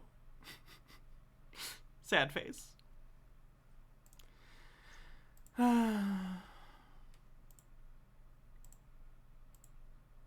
There's a new movie that came out last month called House Party, and it was produced by LeBron James, and it's basically about LeBron James and his house. And there's an Illuminati scene in this movie that just has some crazy symbolism that you guys need to see. So quick rundown is these two guys were cleaning LeBron James's house. They get fired and they want to make money. So their idea was to make a house party in LeBron James's house to make money because he is on vacation, and they're going to clean it up after the party is done, make their money, and then leave. So the plot in the movie is that they lose LeBron James's championship ring while they're throwing the party in LeBron's house. So while the two main characters of the movie are fighting... Is this a reboot of the 80s house party movies? Or 90s? Whenever House Party was out. About how they lost the ring, finding a way to get it back. Kid Cudi, a very famous hip-hop artist, overhears them and says he can get one for them. Are you serious? Yeah, somebody stole it. I can get another ring. Oh! Damn, Cuddy, where'd you come from? Wait. What you just say? I can get y'all another ring. Like another one-of-a-kind NBA championship ring? Yeah. Just let me know the year. How? What? Simple. The Illuminati. Something that I think is ironic in this scene also is that Kid Cudi comes out of nowhere. They're kind of frightened, and he has red hair and he's eating an apple. The red hair representing the devil. Pretty sure it's just a joke. Pretty sure it's just supposed to be a joke. They're making fun of you. The devil comes out of nowhere, and then Adam and Eve eating an apple. I mean, that's kind of some weird symbolism. This guy's at a house party eating an apple. Just something to think about. You serious? Look at me. I don't joke about the Illuminati. Come on, Kev. You're not buying this, are you? Also, currently they're in LeBron James's house, and like on the top left of that pyramid, like that's kind of weird, right? I mean, I don't think it's actually his house, but in the movie, this is his house. Illuminati Okay. gets a copy of every championship trophy and a few rings dating back to the first baseball and lacrosse games. It's an Illuminati. Nobody gives a fuck about that shit. We all got money. So I skipped a lot of stuff he said, but basically he said there's a party tonight and he's going to take them there. And I'm going to show you a couple of scenes that goes on in this party. It's actually wild. Yeah, it wasn't an apple in the Bible. It was just a fruit.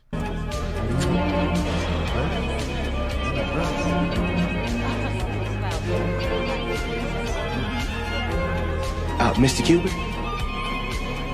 So in this Illuminati party, there's obviously a lot of famous people playing as themselves, and one of them is Mark Cuban. And honestly, I've never looked into Mark Cuban.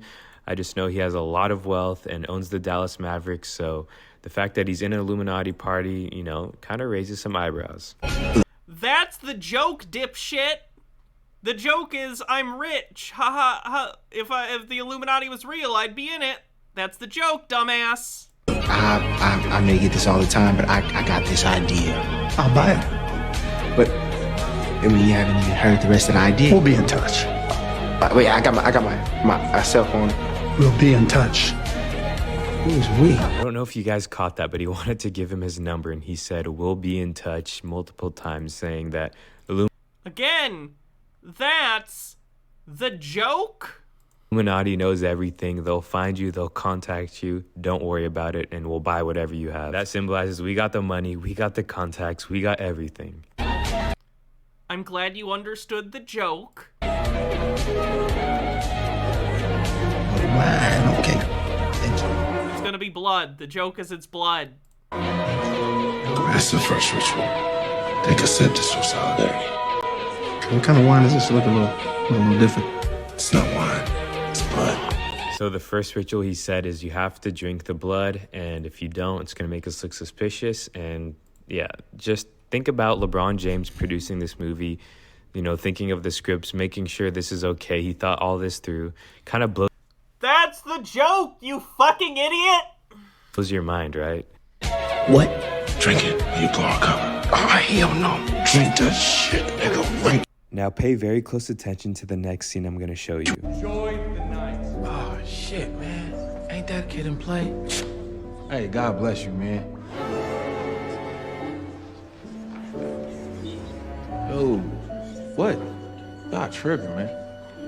Intruder! Yeah, he says, God bless you, and they literally attack him and say, intruder. That is the joke. Basically, you're not part of the secret society. You said, God bless you, you believe in God. Get out of here. Also, I know it's annoying that I keep pausing and talking, but that's actually the only way I can keep this video up and play you guys the actual scenes of the movie. So just bear with me here. We have two late additions to tonight's entertainment.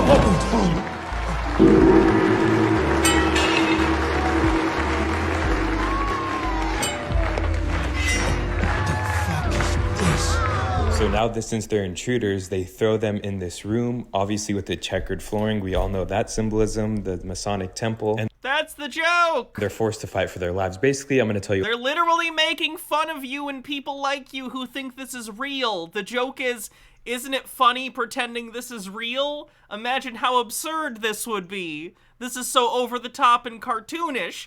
That's the joke. That is the humor. I'm not saying you need to find it to be funny, but you need to understand it's a joke. What happens, because there's kind of some gory things. I don't know if I'm allowed to show it on here.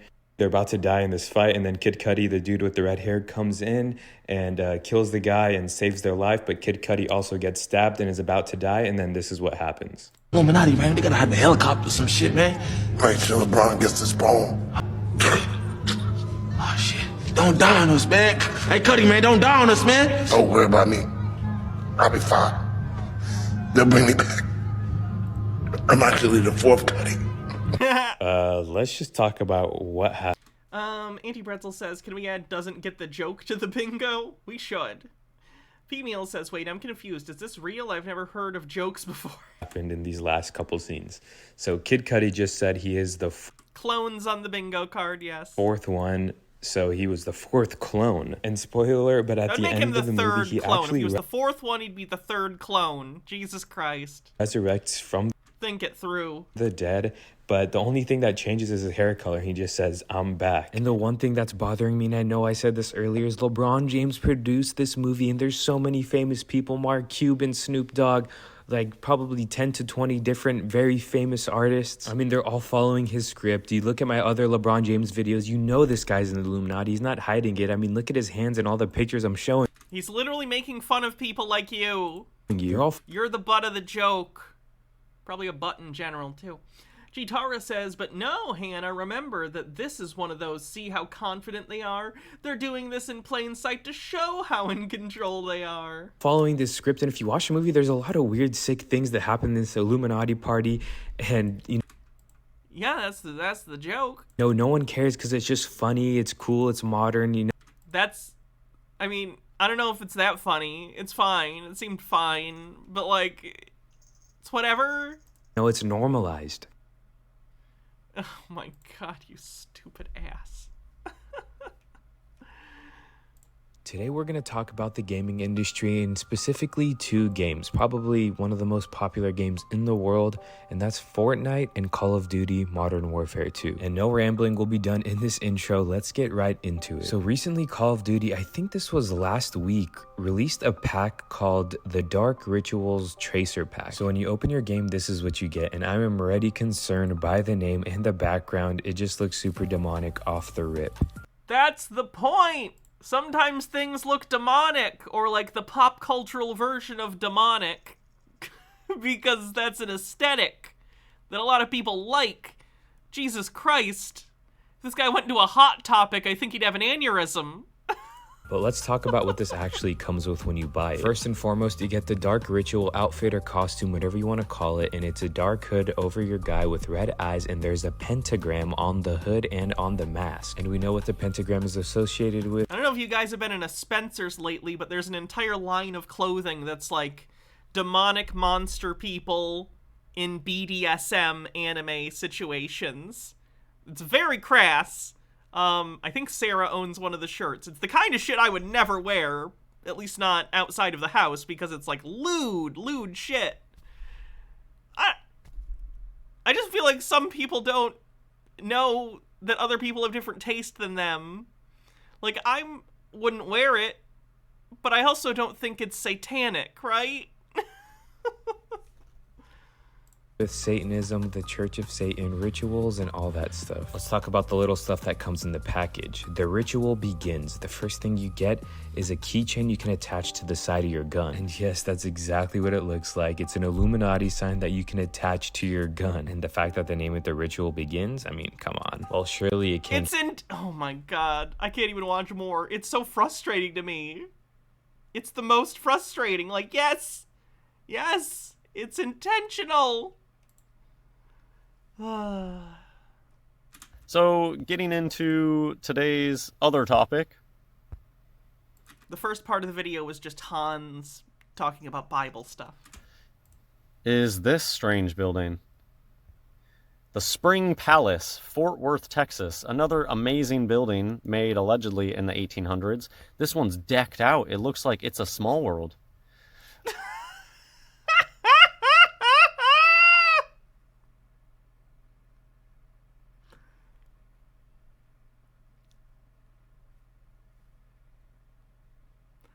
Hans, the stuff from It's a Small World is based on real-world architecture that it's copying in order to get the vibe of different architecture from around the world.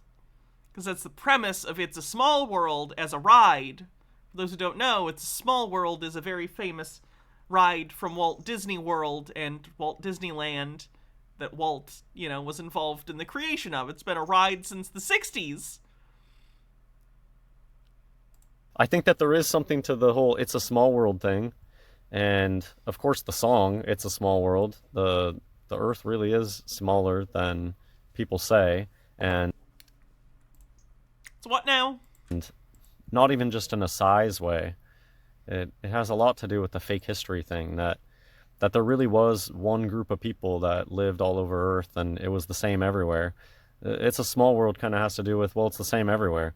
You go to any country anywhere, and it's basically the same thing. You'll find the same old world buildings, the same...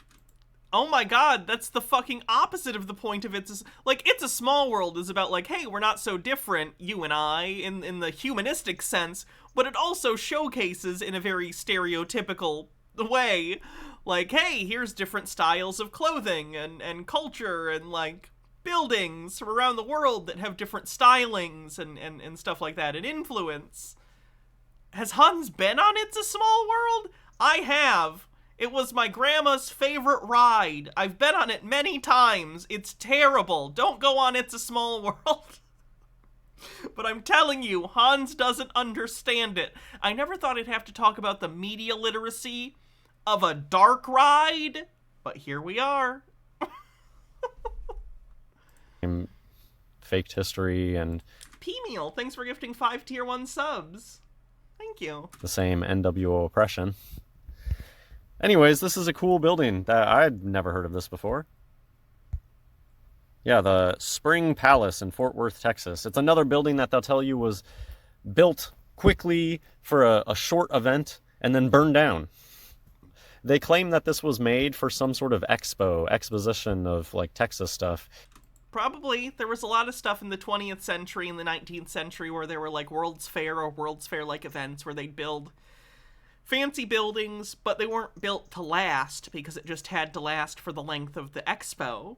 So today we probably wouldn't do this because it's super expensive and a waste of space and resources. Having Olympics at different places every 4 years and building stadiums that only get used like once. No, but humans do shit like this. We're dumb. It's like a state fair thing.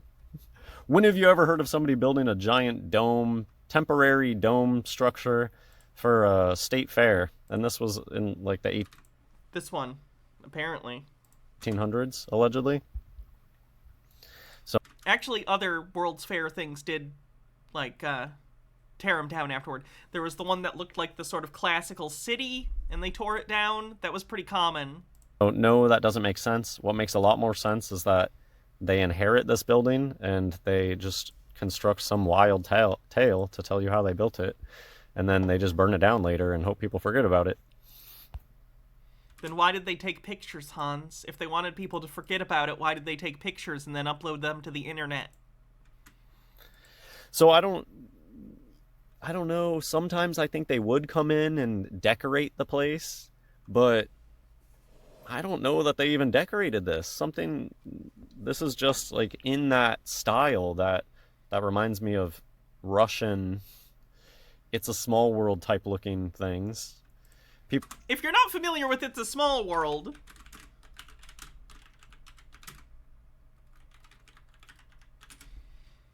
here's what the interior of It's a Small World looks like. How do I even begin? It's like, it's this crap. It's like this. How do I describe this?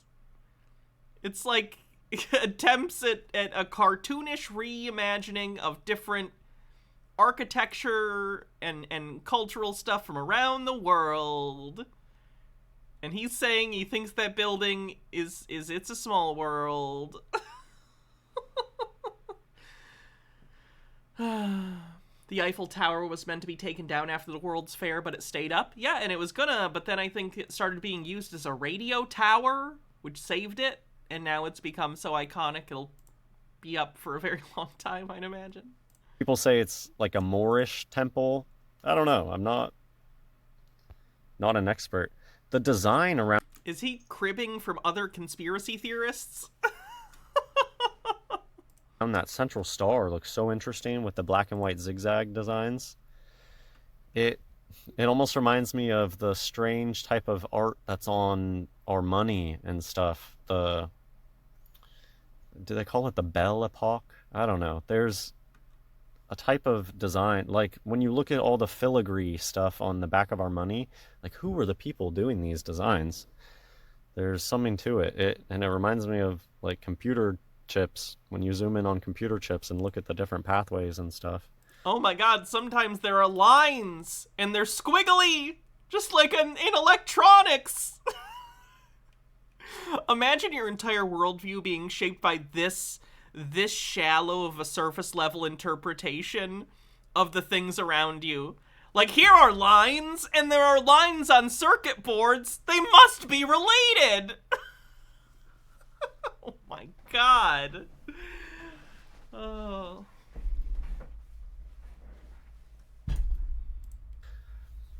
Really decked out though for a little farm exposition. You got your one guy, it's the Texas State Fair. It's not like a county fair. One dude standing in front of it, one horse. Wait, was Texas independent at this time? I don't even know. Was Texas, what year did he say this was? And buggy for a huge palace. Stick the American flag up top and nope. Oh, you're right. There is he did point out there's an American flag. Must have been a state at this point. It's mine now. I built it.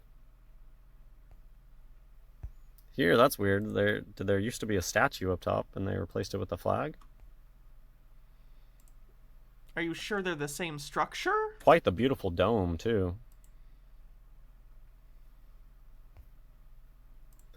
So that's it.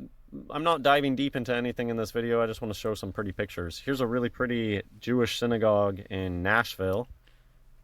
Oh, I forget the name now. Where's it going with this? I'm sure if you... That looks like a unicorn horn on top. Oh, God. There's a link to the thing. The Texas Spring Palace was a regional agriculture and immigration exposition in Fort Worth designed to attract settlers and investors to Texas. Built in 1889 and lasting only 2 seasons, the fair's main structure was destroyed in a massive fire the following year and never rebuilt. Oh! So they didn't even do it intentionally. Okay. He made it sound like they did it on purpose. It set on fire accidentally. That'll happen. That's unfortunate. Interesting.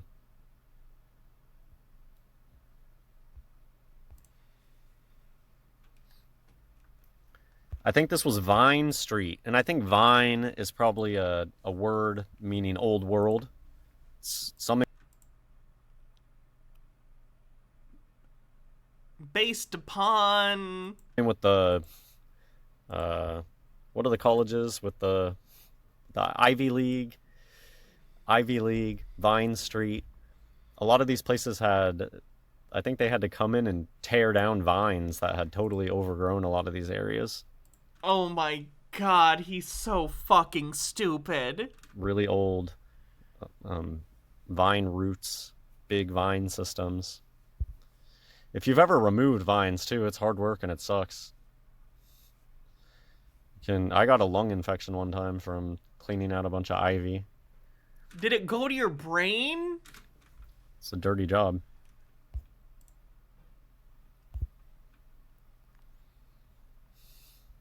So, same story. This is Nashville. They got these Victorian, it all reminds me of San Francisco. the Victorian, the tall, skinny buildings. It's the type of... Wow, it's almost like there was a specific style of architecture for a specific period of time, and that's why the buildings look similar. That's crazy. thing that you would imagine an end world city when you're running out of space. When you're just starting up, you wouldn't assume people are building tight, tall buildings close together. That's like way, way later in a society when you've run out of No? What? space. We see like 3 cars on the road, but these big buildings going on and on as far as the eye can see, and they're built in such a way that you would think populations are booming, but then you got your 3 cars there. That was just the style of home at the time, Hans. A dirt road. This was a strange picture next to that, which they claim is Jewish. See you, Evil Dead guy. Have a good night. Have fun at D&D. That weird building. But this one, the triangular... I'm gonna say... He's getting real close. He's coming right up against it and backing off. But I'm gonna call this covert anti-Semitism or whatever on the bingo card. The thinly veiled anti-Semitism. Because I know Hans is anti-Semitic. So I'm not giving him the benefit of the doubt on the reason he keeps bringing up the synagogue thing. So... The other one is also strange. Looks out of place. Christian Science. They've been doing this BS Blunt Mouse, thanks for following. science push since the last reset.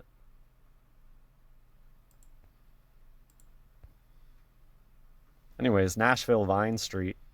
That's where I got some of these from. Look at that. Wow, they really don't build them like they used to. Looks patchwork. It's like they were building that thing over a long period of time. Like the center part looks so much older than the other parts. Looks patchwork. Strange design on this side too.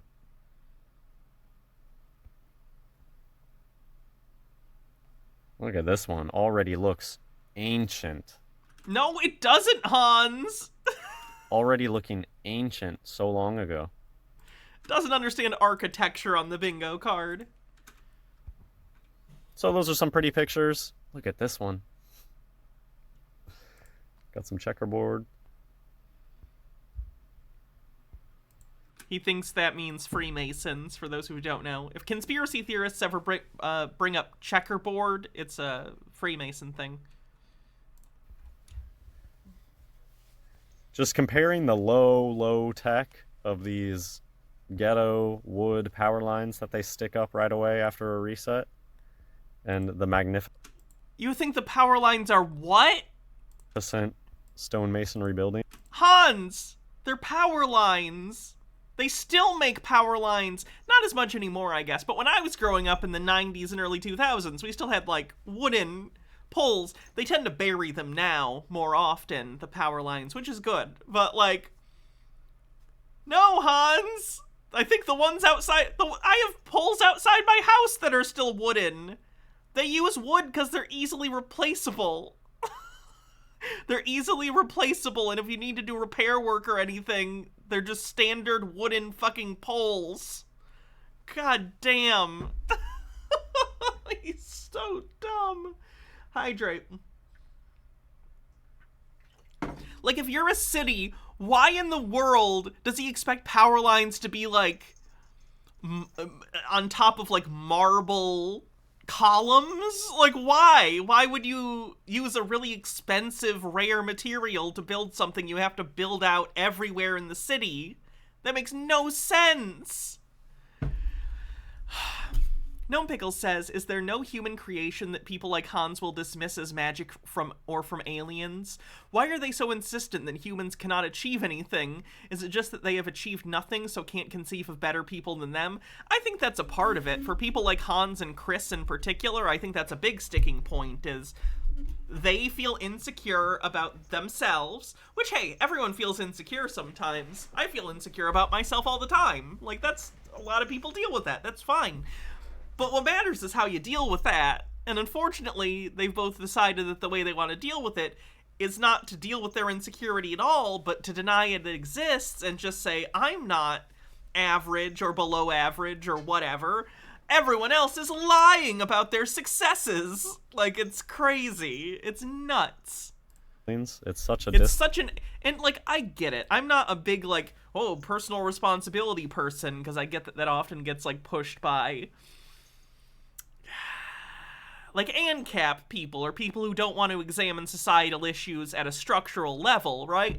But like, sometimes with personal problems, you do have to kind of be like, all right, this is on me. I need to take the initiative here to help deal with my emotional and like whatever issues. Disconnect. Hydrate. The little sign over here, dry foods.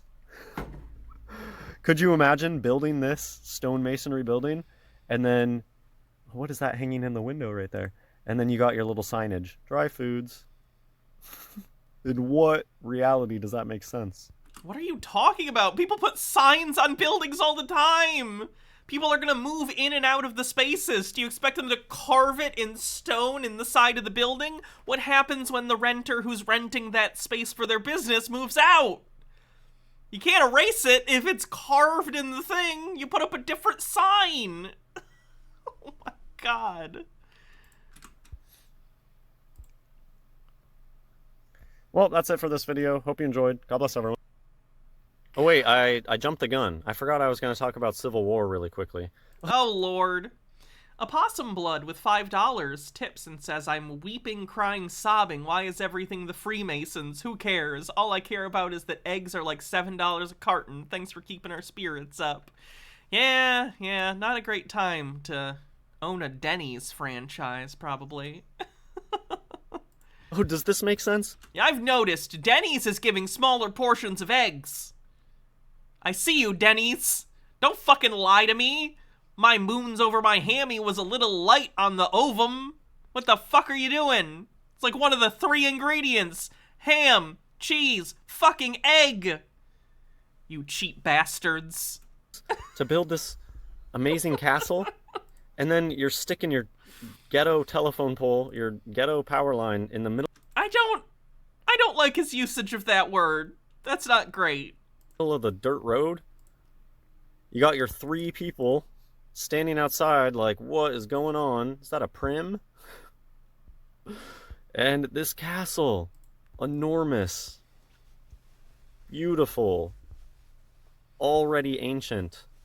It's not. With your 2 people outside. Okay, this is what I said I was going to talk about at the end. Somebody asked about... Oh, fuck, the Jefferson Davis thing. I've expressed this. Jefferson Davis is just evil Abraham Lincoln. The difference is I say that as a joke because I'm funny. Hans unironically believes that. Seriously, though, like, this is... It's like a Smash Brothers mirror match.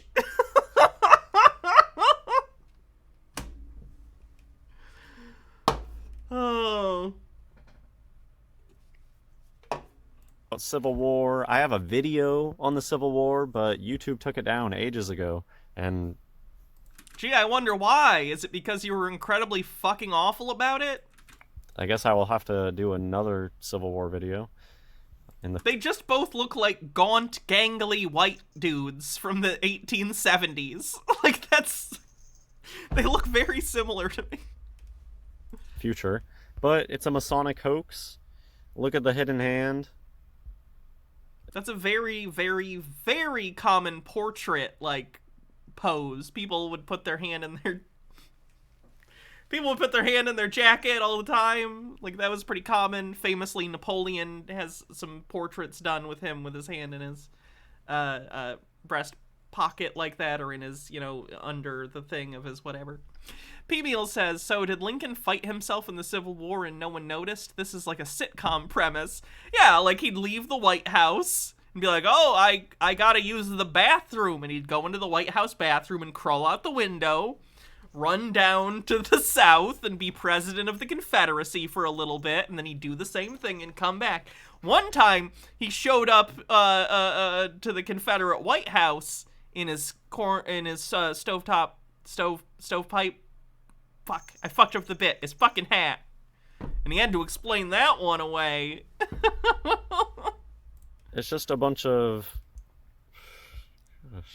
The body, such a strange body on Lincoln. The coat about to burst. It's just all a hoax?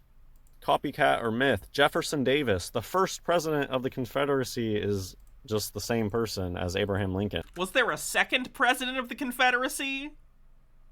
Genuinely, did something happen to Jefferson Davis? It's kind of weird to say the first president of the Confederacy if he's the only president of the Confederacy. P-Meal with 100 bits says, so did Link... Oh, no, I read that one. Sorry. It was Ivan Neo. Thank you for following. They play both sides, and they didn't even really try to hide it at all. It's like they really didn't change much. I've almost had tits longer than the Confederacy existed. That's nice. Between Jefferson Davis and Abraham Lincoln. It's just the same person. He's the only president? Gotcha. Does that even count then? You know? It'd be like me, like imagine I ran a failing business and I said I'm a former CEO. Like, does it even matter? Wow, you were the president of the Confederacy. Wow. It's like you have millions of dollars in, like, Iraqi dinar. Like, I don't know what to do with that. You're trading in a currency that is not accepted by anyone.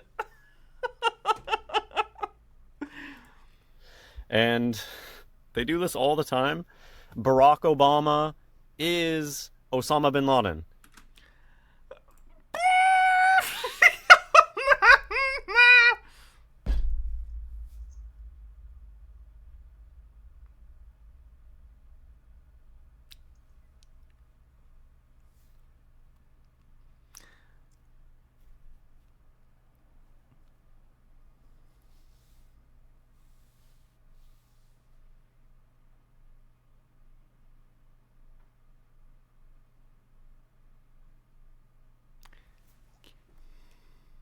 And it's obvious, and they didn't try to hide it. The names are even the same. Osama, Obama. Oh my god, two people's names kind of rhyme! Holy shit! It's the same name. Wait until he finds about the Tafts. Roman Civilian says a second Confederacy has hit the Union. Someone dig up Sherman! We're going to Atlanta! Stone Corbell says, Santa, Satan, they're so close, they must be the same person. I'm literally a child. Even. They have been doing this for so long. This goes back... They play the same tricks, and they learn from one another, and they're not very creative. It's George Washington and the King of England. Can anyone just, like, show up to Civil War reenactments? What if I just show up for a Civil War reenactment and I'm in this outfit? Do you think the Confederacy will accept me? Probably not. Gnome Pickles says, Zombie Sherman found that Atlanta rebuilt. Zombie Sherman smash. At the time, were the same actor, too. They look the same. Cloud Wizard says, Hans is almost the same as Danzy. I've never seen them in the same place. It's true. Okay, I have two more pictures of Jefferson Davis, the first president of the Confederacy, and Abraham Lincoln. This is the biggest, most glaringly obvious proof that the Civil War was made up. It's so obvious that they're the same person. Does Hans understand how many primary source documents we have about the Civil War? Does Hans even know what a primary source document is? Like, how does Hans think the study of history works? Like, does he think historians just sit down and make shit up? Like, does he not understand that the study of history involves research, like actual research, finding primary source documents when available, and reading them? And interpreting them and referencing them against other primary source documents and getting different perspectives on events to try and come to more or less a consensus on sort of what happened, or at least how people feel it happened. Like, it's not just fiction writing. It's literally non-fiction. They play both sides. They are the same person. They're not. They're really, really not. Especially in this picture, you can tell they look very different.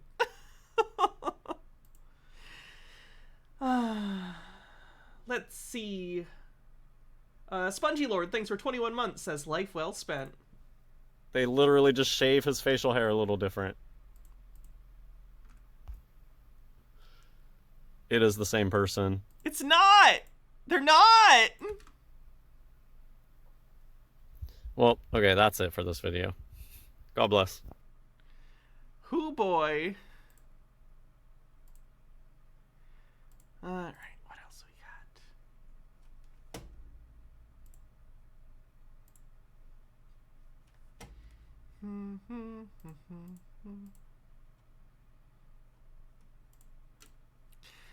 Oh, how about the old classic moon landing conspiracy theories?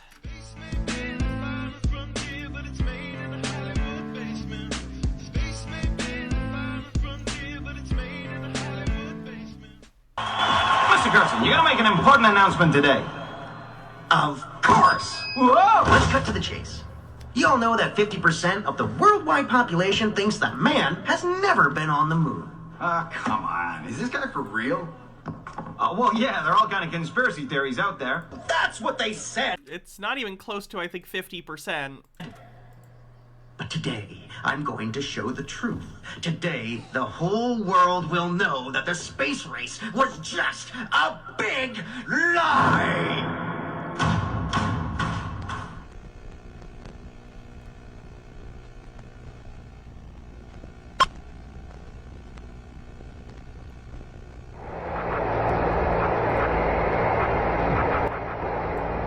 It's one small step for man, one giant leap.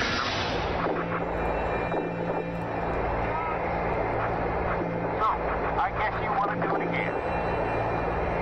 Okay.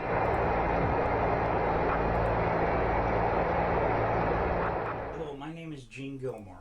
My birth given name is Eugene Reuben Akers. I don't want any money for what I'm doing because hopefully this video won't come out until after my death. So I have nothing to gain, nothing to profit. Died February 13th, 2022. I wonder what his feelings on vaccines were. By telling you what I'm going to tell you. I wonder if he's actually dead. And a lot of what I'm going to tell you is available online until they see this video. And I'm sure things will start getting scrubbed. As well as moon photos. But anyway.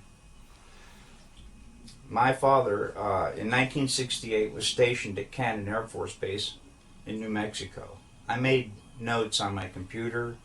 So this is my deathbed confession, because now I'm dying of cancer.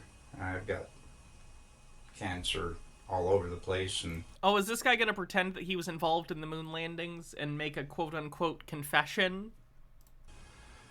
So, and they don't know where it's coming from, and I don't know if they can stop it, but it don't look good. 6% of the world's population believe the moon landing was faked. Honestly, it's less than I would have thought. That's not too bad.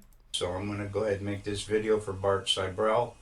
He knows not to do anything with it until notification of my death, for which my son will respond to that. Okay.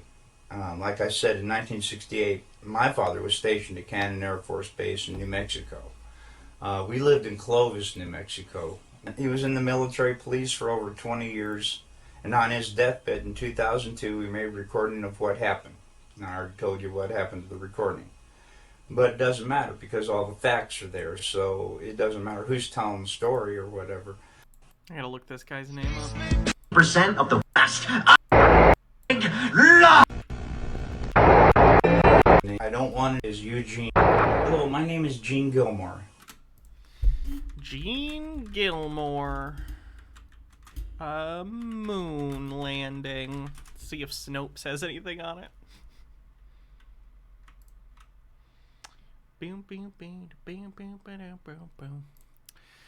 Let's see, fact check.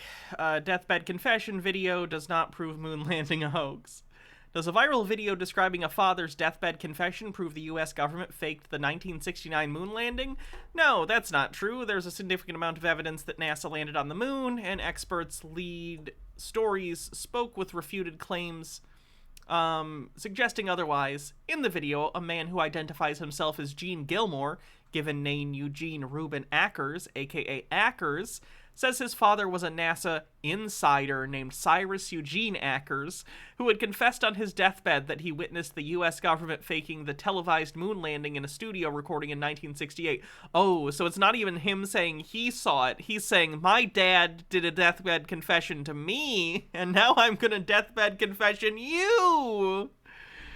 Tea with Goblin says, yeah, when my Nana was in the end stages of cancer, she started having hallucinations and delusions too. Kept asking us to move aside so she could better see her two eldest children who had come to visit her in the hospital.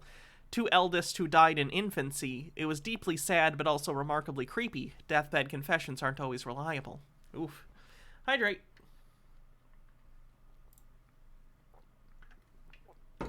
The video was said to have been posted on behalf of or for Bart Sibrel, an American conspiracy theorist who has pushed the false claim that the U.S. government officials staged the Apollo moon landings.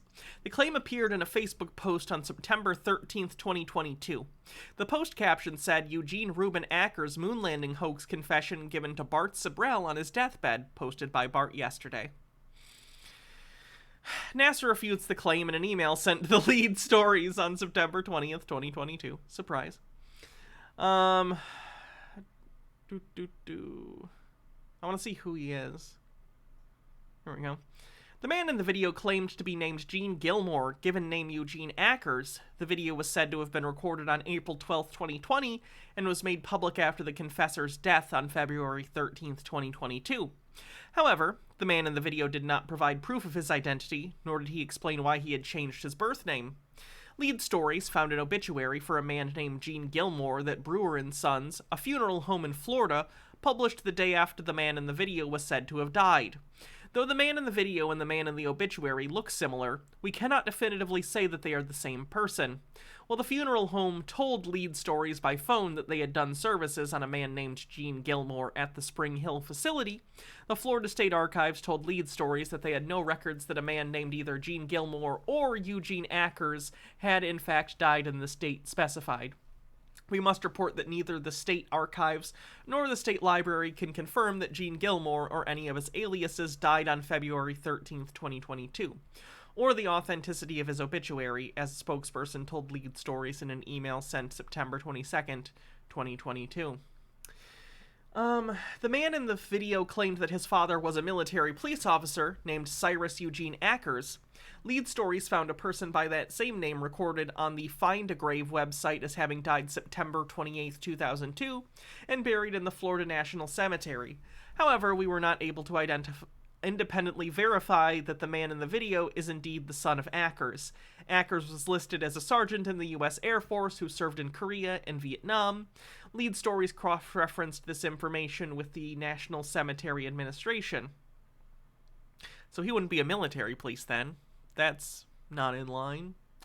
Legitimate photographs of the tombstone were added to the Find a Grave site webpage in 2010. However, 2 new photos were added to the page archived here after the deathbed confession video was posted. This suggests that someone intentionally updated the page to include false information that would validate points made in the video. The first photograph that was added was a screen grab of the, quote, father shown in the video. The second photograph, the bottom right image in the screen grab above, includes what looks like an obituary.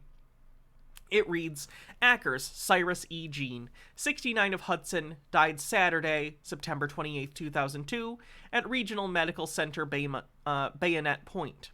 Born in Newcastle, Indiana, he came here in 1977 from Red Yard, Michigan. He was a retired Air Force veteran of the Korean War, serving in the military police. He volunteered with the Sharp Crime Watch of Spring Hill. Survivors include his wife, Gwen, a son, Eugene R., Spring Hill, and 2 grandchildren, Family Care, Hudson.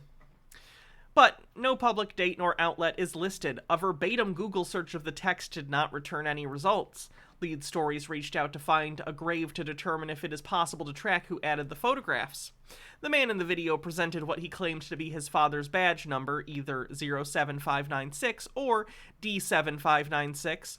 Lead Stories filed a Freedom of Information Act request with the National Personnel Records Center at the National Archives in Washington to verify the authenticity of the badge number and the person's military history, and to find any next of kin, named either Gene Gilmore or Eugene Reuben Ackers. We'll update this article if appropriate when the National Archives respond.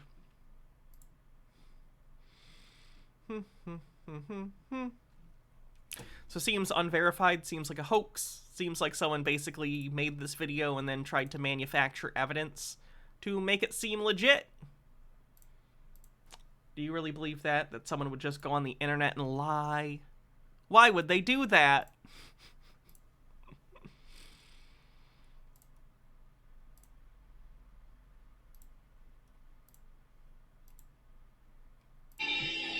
The world is waking up, and this is the tipping point. Ladies and gentlemen, my name is Scott McKay. Welcome to this. I don't really like butterscotch. Like, I think I've had butterscotch soda, too, and I didn't like it. Impromptu live stream tonight. I am the host of The Tipping Point on Revolution Radio. Welcome to tonight's broadcast. Folks, I'm going to go very high speed tonight, talk as fast as I can because I do. And the main reason we're here tonight is because we see this unbelievable dynamic happening in the United States like we've never dreamed we would see in this post-election chaos. And about 4 days ago, a friend of mine, Jim Bothell in South Carolina, called me up and said, Scott, you know, I was with a couple of friends, business friends of mine, and I can tell you people are terrified by what they're seeing. I'm going to have a group of folks over at my house on Sunday night. Would you mind, could we do a live stream or a Zoom meeting? I'll put it up on our TV, and maybe you can just explain to the people what's happening right now in America to alleviate their concerns and the fear that we may lose the country to this radical left-wing cabal-powered Biden campaign, etc. So, of course, we did that, did a real quick 30-minute rundown on exactly what's happening because most of America does not have any idea that this is a military operation. Why don't the rest of Americans believe that the U.S. government is secretly working for Satan to traffic children in a secret network of underground tunnels across the entire continental United States? It's so simple. Dumbass. This election was a military-grade sting operation to bring down the criminal power structure that has been ruling this country for a very long time in every country around the world. So we did a live stream, or we did a Zoom, and I ended up recording it, putting it up on YouTube, and it got about 16,000 views literally overnight. So what I realized was America is terrified. They see everything that's unfolding. And many people now feel that we've lost the country because if this administration... Many people feel this way. Many people are assholes. Or I should say faux president-elect actually took power. Trust me, what's coming for America is what all you've feared and heard about in the past, the ushering into the one world government, new world order. This plan's been laid out for a long time, and I'm here to assure you that isn't going to happen. So let me explain a couple things to you. I'm going to take this back a number of years so you can understand that what the Trump presidency basically is a de facto military presidency that was established and put in place a long time ago. Bear with me for a second. I'm just shutting off a fan so it doesn't make any noise. So there was a plan put in place to bring down this global criminal Rothschild London central banking enterprise that word salad on the bingo card. Completely controls the whole planet, controls every country. It's far deeper than I have time to get into tonight. But what I can tell you is this. Back in the 60s when they took out Kennedy, Kennedy was the first guy who ever stared down the barrel of that gun and told him he was coming. And they killed him, literally 5 blocks down the street, same street where I live here in Dallas, Texas. So when this happened, there were about 200 military generals got together, and they knew that they had to devise a plan. They had to get smarter. They had to find a way to infiltrate this corrupt power structure that's been pulling all the strings on the United States and other countries worldwide for a very long time. To give you a high-speed history of how we got here 1871. If they're that high up in power, how are they not in the military infrastructure or in the military chain of command to stop people from stopping them? Like, if there was an evil organization that was controlling the world, certainly they would be in control of the United States military, the most powerful military in the world, right? Right? JFK stared down Marilyn and told her he was coming. Got him. Congress passed what's called the Organic Act of Columbia in 1871. We were broke. We needed money. And the central bankers, the Rothschild central bankers in London, talked our president into creating a United States corporation. That United States corporation is a corporation that is designed to govern this nation, the land of the United States. Moving forward over the next... That's some sovereign citizen shit right there. That's straight up Sobsit lore.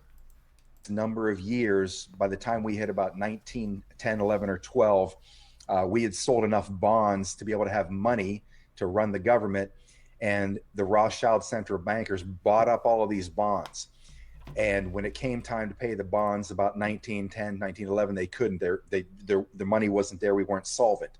So they talked our criminal president and Congress into creating a Federal Reserve Bank where they would simply write a number on a piece of paper, call it money. It's not backed by anything. Oh my god, you stupid bitch. The fucking gold bugs. They're the worst. They're the absolute worst. Hand it off to our government, and we had to pay them interest. I don't know if you guys know, but the last time we were on the gold standard didn't go great. One of the reasons for the Great Depression. They had us buried. So this corporation now, the United States corporation, then by the time we hit 1934, there's a Bretton Woods Act. Again, the criminal Congress, the traitors in Congress, then claimed the United States corporation to the International Monetary Fund. This country has been ruled by a foreign power for a very long time.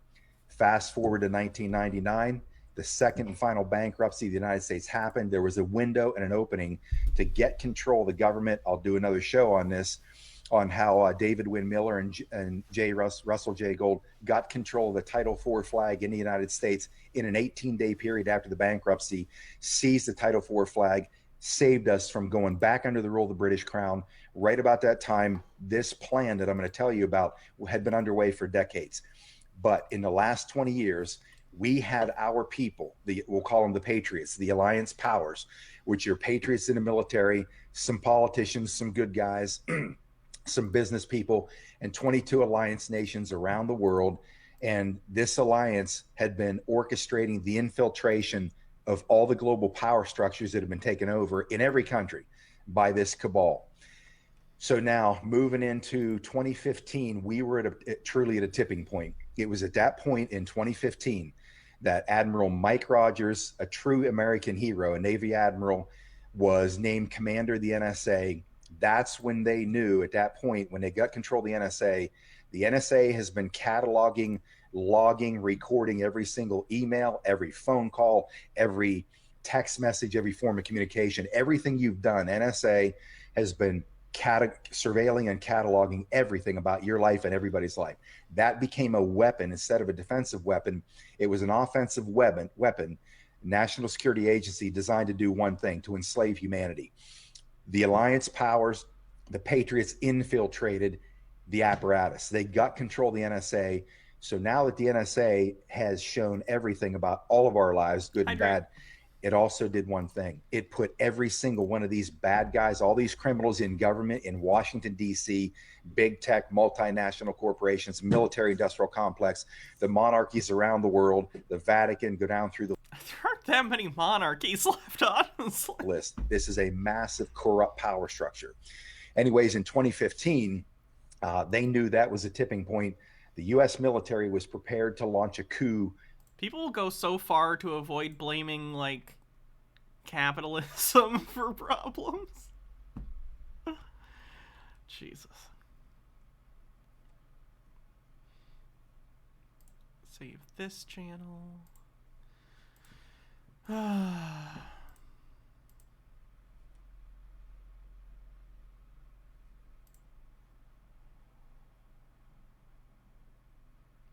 If this'll load. It worked earlier. I believe in you, Internet. This video is produced under fair use and is made for educational purposes. This is Kim Pat. Mine too. This video segues off my last video about cesium-137 and the bioweapon called a vaccine. This is what I mean when I use the term vaccine. Before I proceed, I would like to thank... Hey, here's the thing. Get vaccinated. Vaccines are good, actually. Please get vaccinated. Mateo Taylor, Dr. Nixon, Dr. Yanowitz, Dr. Wakeling, Dr. Jane Ruby, Mike Adams, La Quinta Coloma, and others for their hours of research on the contents of this vaccine bioweapon. The slides that they took of what is forming in this bioweapon are amazing and informative. Their contribution to this video and my last video is what makes it possible. I would also like to thank Eden's Living TV and Fire Medic on BitChute for helping me as well. If I've missed anyone, I apologize. To begin with, I stated on my website, www.kimpaddock.com, that it is possible that the vaccines can be allowing demons into people. I began... Oh, I can tell this is going to be level-headed, rational discourse, guys. We're doing it. Ashley, one up. Thanks for continuing your gift sub. Asking myself if this was possible from a scientific perspective. From a scientific perspective, is it possible that anything is letting demons anywhere? No. Because demons aren't real. Scientifically, could this be possible? After much research, demonology is an ology, so it must be a science, right? My answer is yes, it is possible. If portals can be opened at the molecular level, what the fuck does that mean? Would these portals be stable? I don't know. Are you using PIM particles or the speed force? It makes a difference. Would they be able to grow larger? Oh, unironically. Okay, okay. That sounds like a PIM particle thing. Can they unite to make a bigger portal? How long would they need to last to accomplish their goal? Can demons enter these portals at this level? Demons don't exist, nor do portals. So many questions, so little time. Well, I'm glad you're on the case! Ah. An introduction to what CERN is supposed to do is this. They do the smashy smash. They take particles and they smash them into each other and they see what happens. They see what elementary particles come out of the particles they smash together when they explode. Find out how the universe works and to find the God particle.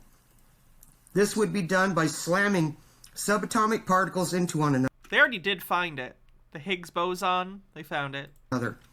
CERN admits to discovering antimatter and black holes. Antimatter is so dangerous that a minuscule amount can equal the power of 4 atomic bombs. Black holes are portals into other dimensions, of course. What do you mean, of course? What? The CERN Hadron Collider has opened portals to other dimensions. Remember, these Satanists are required to put what they're doing right in our face. Why? Not only to mock us, but it's a karma thing. The fuck does that mean? If they show us what they intend to do and we don't see it, we are fair game. This is a spiritual matter. If anyone doesn't calculate the spiritual nature of what's happening in this equation, you will never get to the truth. I recommend watching scientists and the elite try to hide what really happened at CERN, demonic entities, extra dimensions, on YouTube, for a spiritual view on what's happening at CERN and how dangerous antimatter really is. There are many videos of portals opening after the CERN Hadron Collider is fired up. Can I see one? And not just one portal, many of them all over the world. None of these are censored on YouTube because the Satanists must show us what they are doing. There's evidence that demons have come through these portals as well. You may also... Demon portals at this time of year, in this location. Isolated entirely within CERN. Remember that two leading Satanists stated that CERN is demonic technology and could open portals to hell. These Satanists are Elon Musk and Stephen Hawking. Stephen Hawking's dead. And also, Stephen Hawking is actually smart. Don't fucking say his name in the same breath as Elon fucking Musk. Let's go over what is involved in making CERN operate. At the heart of CERN is the world's most powerful accelerator, the Large Hadron Collider, which is made of a 17-mile ring of superconducting magnets and accelerators that shoot a beam of protons in one direction, while another beam travels in the opposite direction. These particles collide and create subatomic particles. Theoretically, the particles produced last for less than 1 second and require complex detectors. That's their cover story. It's not the cover story, it's just how it works. I'll pause for now and show you some other pictures I have on file here. Exciting. Of CERN. Thrilled. Speaking of demonic entities, there's one at CERN after they fired up. What? This is your fucking...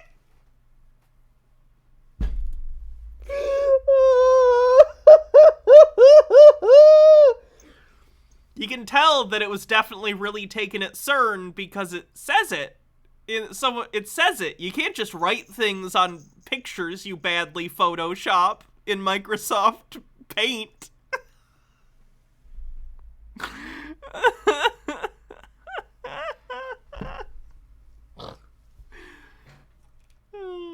Well, I'm sold. I don't know about you guys.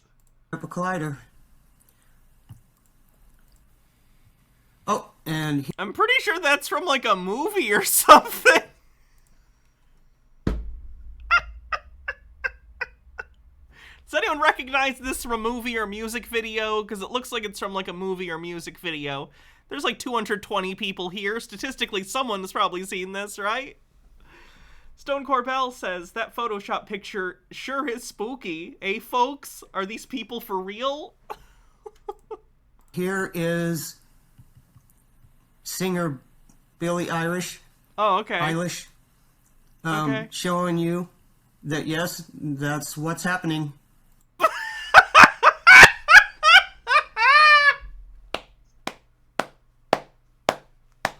This guy's awesome.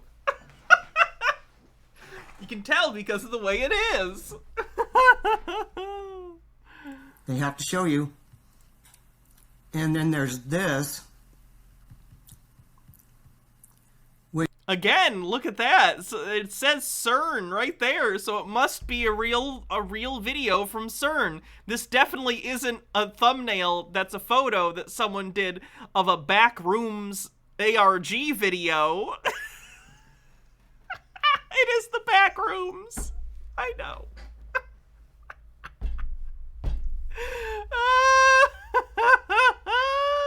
Which, if that isn't demonic, I don't know what is. I'm not sure where this was filmed, but, it looks... He's just the most credulous fucking person. It looks pretty evil to me. Looks pretty evil to me. And then here is one of the portals that opened up in the sky after CERN was fired up. I like that he doesn't play any of the videos. And then we'll get to this one in just a minute here. There's so much evidence of satanic symbolism at CERN that I'm so goddamn sick of, like, racist or, like, just bigoted, insular fucking psychos being like, oh my god, there's a thing that's referencing a religion other than Protestant Christianity. It must be satanic. No! It's a depiction of Shiva, a god from one of the biggest religions in the world. You goddamn psycho. Like, I'm not religious either, but I don't look at... Like, people fucking believe in Shiva. Like, holy fuck. Don't just be an asshole and call it demonic. What are you doing? It's hard to keep up on it all. CERN was built where the Temple of Apollyon was said to have been. Apollyon the Destroyer. What the fuck is that? Revelation 9:11. They had as king over them the angel of the abyss, whose name in I'll call that 9/11 out of nowhere on the bingo card. Why not? Hebrew How often is that going to happen? is Abaddon, and in Greek is Apollyon, that is destroyer. The logo for CERN is 666 in a circle. The name CERN is short for the demon god Cernunnos. The LAC magnets that they use along the path of the 17-mile-long configuration at CERN create what they call the Janus point. Janus is the Greek god of portals. Yeah, they tell you. So, is there actually a Greek god of portals? What the fuck would that mean? Let's take a look at this one. This is Shiva, who's out in front of CERN. For modern physicists, Shiva's dance is the dance of elementary particles. The European Center for Particle Physics in Geneva, CERN, has published a 2-meter-high statue. It is depicted in a 2004 Natjara Shiva shape dance pose.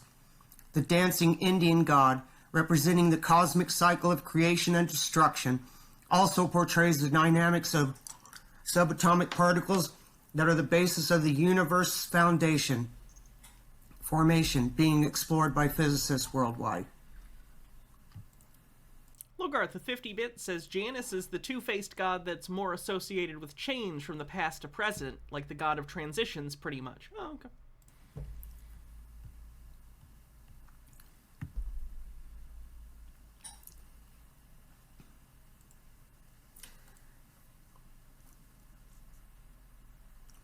And we'll... What I wouldn't give to look through this man's documents folder and his images folder and just honestly look through his computer. I would love to see what crazy bullshit this guy has saved. Get to the next one here.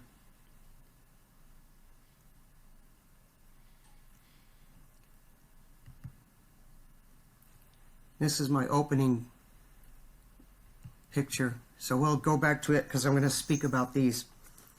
There are two complex detectors of matter at CERN. One is called Atlas and the other is called Alice. Atlas was a giant who was overthrown after a mighty battle with... Oh my god, things get named after Greek mythology all the time. It's so common. Look at the planets. Oh my god, Greek and Roman names all over the place. Other gods. He was forced to hold up the sky on his shoulders as punishment. Scientists are fucking nerds. Atlas is also the first vertebrae in the neck and holds... There's, like, literally a gene called, like, the Sonic Hedgehog gene. Scientists are dorks. They name things after things they like, whether it's mythology or fucking Sonic the Hedgehog, okay? Tea with Goblins says, Cernunnos is a Celtic horn god of the hunt. He and Pan are likely the inspiration for the Christian image of Satan as a horned goat-legged entity. It's also pronounced with a hard C, not a soft one. Cernunnos. Surprisingly, this person doesn't know their arsehole from their elbow. It just seems like something that makes them uncomfortable and shrieks about demons. Up the head. This is important to the Luciferian Freemasons. The 33rd degree is significant because there are 33 vertebrae in the human spine, which links to MK Ultra mind control for one. Oh, and someone found an antagonist to the Sonic Hedgehog gene and called it Robotnik.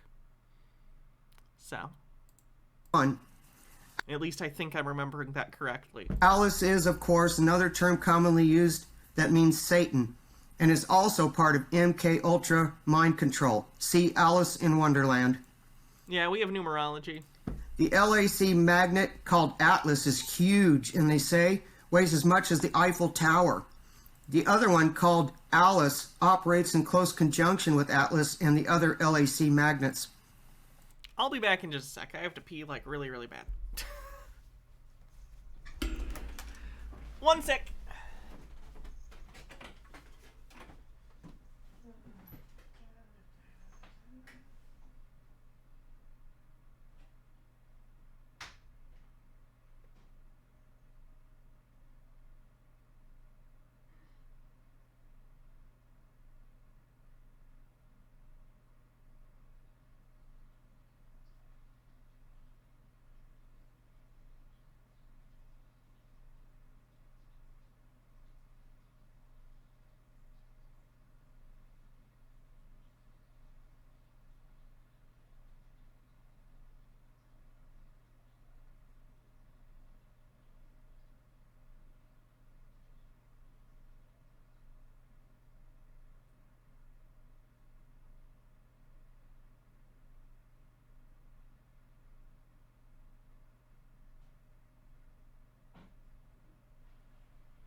Of course, there's the statue of Shiva, the destroyer, at the entrance of CERN, which we just looked at. Shiva is not just the destroyer. It's like a cyclical thing. It's also creation. Employees of CERN are... Which is arguably pretty thematically appropriate, considering they're destroying particles so that they can create, basically break apart, but create, you know, smaller particles that they can then observe. Like, I get the connection they're making.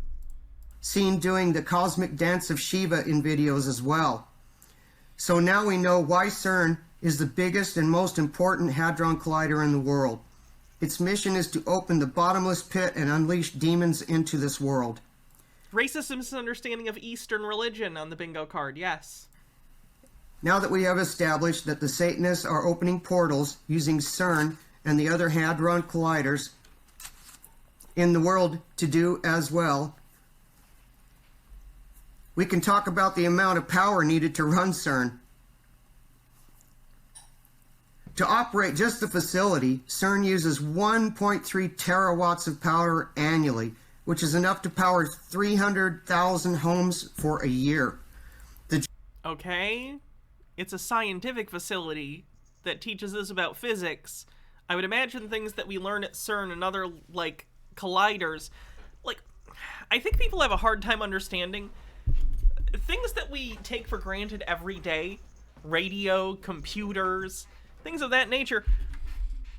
They started as theoretical, right? Someone needed to understand that radio waves existed and were a thing before you can learn how to manipulate them to help us. So theoretical physics and like particle physics and physics that seems kind of like up here in the high concept thing, you need to learn stuff about that before other people can take that and use it to do something, right? Like, how is that hard to understand? Not to mention the idea that something has to produce something like a product or whatever to be worth it, you know? Like, I understand. I get the idea of, like, hey, there are some things we should be doing to help people. Yeah, I agree. This has nothing to do with that, though. July 5th, 2020, reopening of the CERN Hadron Collider used 13.6 trillion electron volts of power. They do love their gematria, 13 and 6, 13.6. There is no way that this amount of energy is coming from conventional power sources, so where are they getting this huge... I've always wanted to ask people like this who are into gematria, what numbers aren't suspicious to you? Like, can you give me a list of numbers that if something adds up to that, it means it's not satanic or Illuminati? Or at least not a positive? Because it seems like they always decide it's demonic or satanic or Illuminati, no matter what the number is. Huge amount of energy to power up. Let me get to my pictures again. Let's look at this.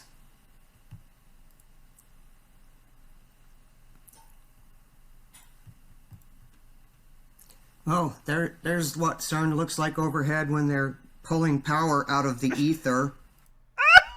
He just believes every photo. If there's writing and a photo, he believes it. That's how he determines. He's like, there it is, and it has words. It must be true. That's the entirety of his thought process.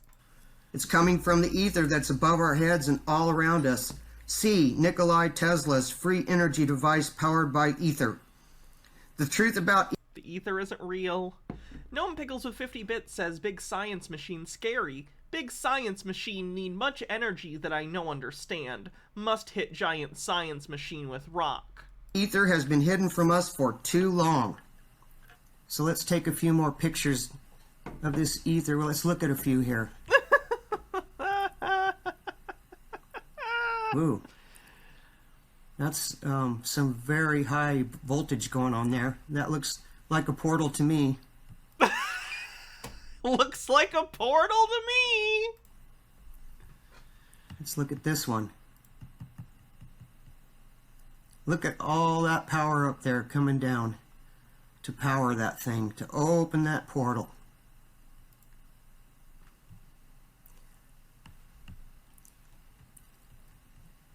And there's some really good photos of the ether. So my question is, lightning. can these Satanists use Hadron Collider technology on a microscale?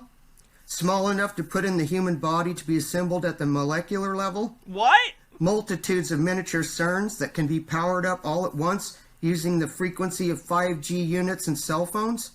What? 5G on the bingo card. You already said that CERN requires a 17-mile long tunnel to shoot particles through. And you think they're making it microscopic? What are you talking about? This is just nonsense. This is just verbal diarrhea. At this small of a scale, I believe that the answer is yes. Word salad, yes.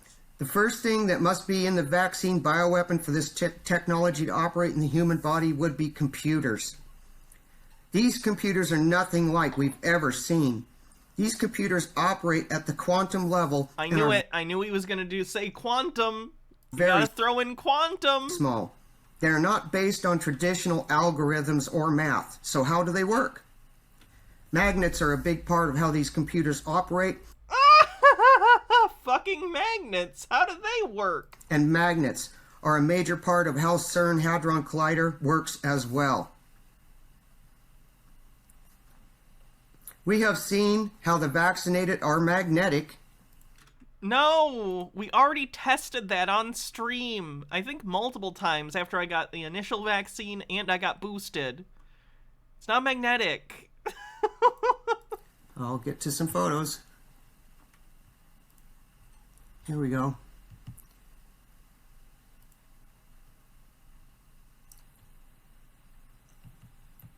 Oh, this is actually a pretty common, like, there were some pretty famous psychics who, like, would do this and claim it was telekinesis that was allowing them to do this. It's not. Literally, they're sweaty, basically. James Randi, famous skeptic and debunker of paranormal claims, challenged people to do this, but he would make them put, basically, baby powder or something similar on their skin first, which, of course, makes it not sticky, but, of course, doesn't affect magnetism at all or telepathic powers. It's a sideshow trick. Yeah. It's like eating a light bulb or swallowing a sword. Like, it's a trick, generally.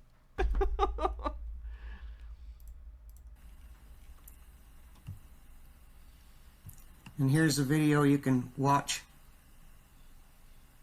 Yeah, this is the same exact thing. Where they do the same thing with the magnet on your arm, but put powder on it.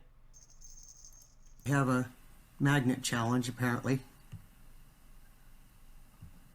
This guy just believes everything he And sees there's on the another internet. Wild. It takes a lot of magnetism for this micro-technology to work, especially if we're dealing with microscopic hadron colliders. And I'm pretty sure that's an iPod Shuffle, so it's not like that. This magnetism is also important in order to operate tiny computers. I investigated magnetic data storage, and this is what I found.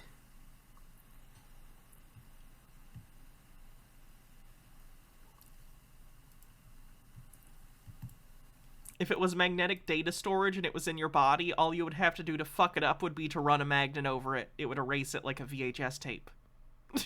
Like you...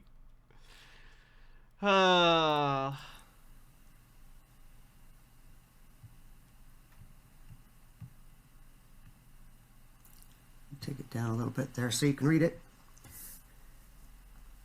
Skyrmions are a type of nanomagnet comprised of spin-correlated ensemble of electrons acting as a topological magnet on certain microscopic surfaces. The precise properties like spin orientation of such magnets can store information at the microscopic level. This type of data storage does not use zeros and ones like traditional computers, from what I understand. This kind of computer goes into fractional coding that is past zeros and ones. This fractional coding helps keep information loss very minimal, which is important for technology this small. This computing system makes our current computers look like it came from the Stone Age. This is a hypothetical, sir. So let's take a look at some of this technology. Okay. We're not even halfway through that video, but that's enough of him. I will save him though. He seems like a pretty fun one. Team with Goblins says, swallowing swords isn't a trick though. It's literally just learning to repress your gag reflex and keeping your head at a certain position so that your alimentary canal stays open and straight. Friend of mine used to work at a Verona Beach sideshow. They can do marvelous things with long balloons. Great fun at parties. I guess I didn't mean trick in the same way as like a magic trick as much as I meant like a trick like juggling's a trick. Like a party trick, like a... What's the word I'm thinking of? Something that there was like a trick to it and then you can do it. Like I'm not saying they're not, but like the spoon thing is fake. The trick to it is being sweaty, you know? Stunt. Sure. Stunt.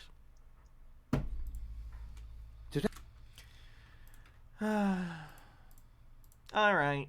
I think we've been going for 3 hours and it's later than normal. Let's see who we're gonna raid. Is the Cult Comic still on? Let's see. Looks like it. I believe Friday, by the way, I don't think I've mentioned this on stream. I believe Friday Rin is doing a charity stream, which I am part of in some way. I should really go read that Discord. Love you too, Mr. Blast. But I'll let you know. More info tomorrow. I'll go check the exact time and stuff, and we'll... all that. So I'll see you guys tomorrow. Maybe Sob sits, although we've done that a decent bit recently. Maybe we'll do something else. Either way, thanks for hanging out. Thanks again for the maid outfit. Have a good night, everyone. Love you, Mr. Blast.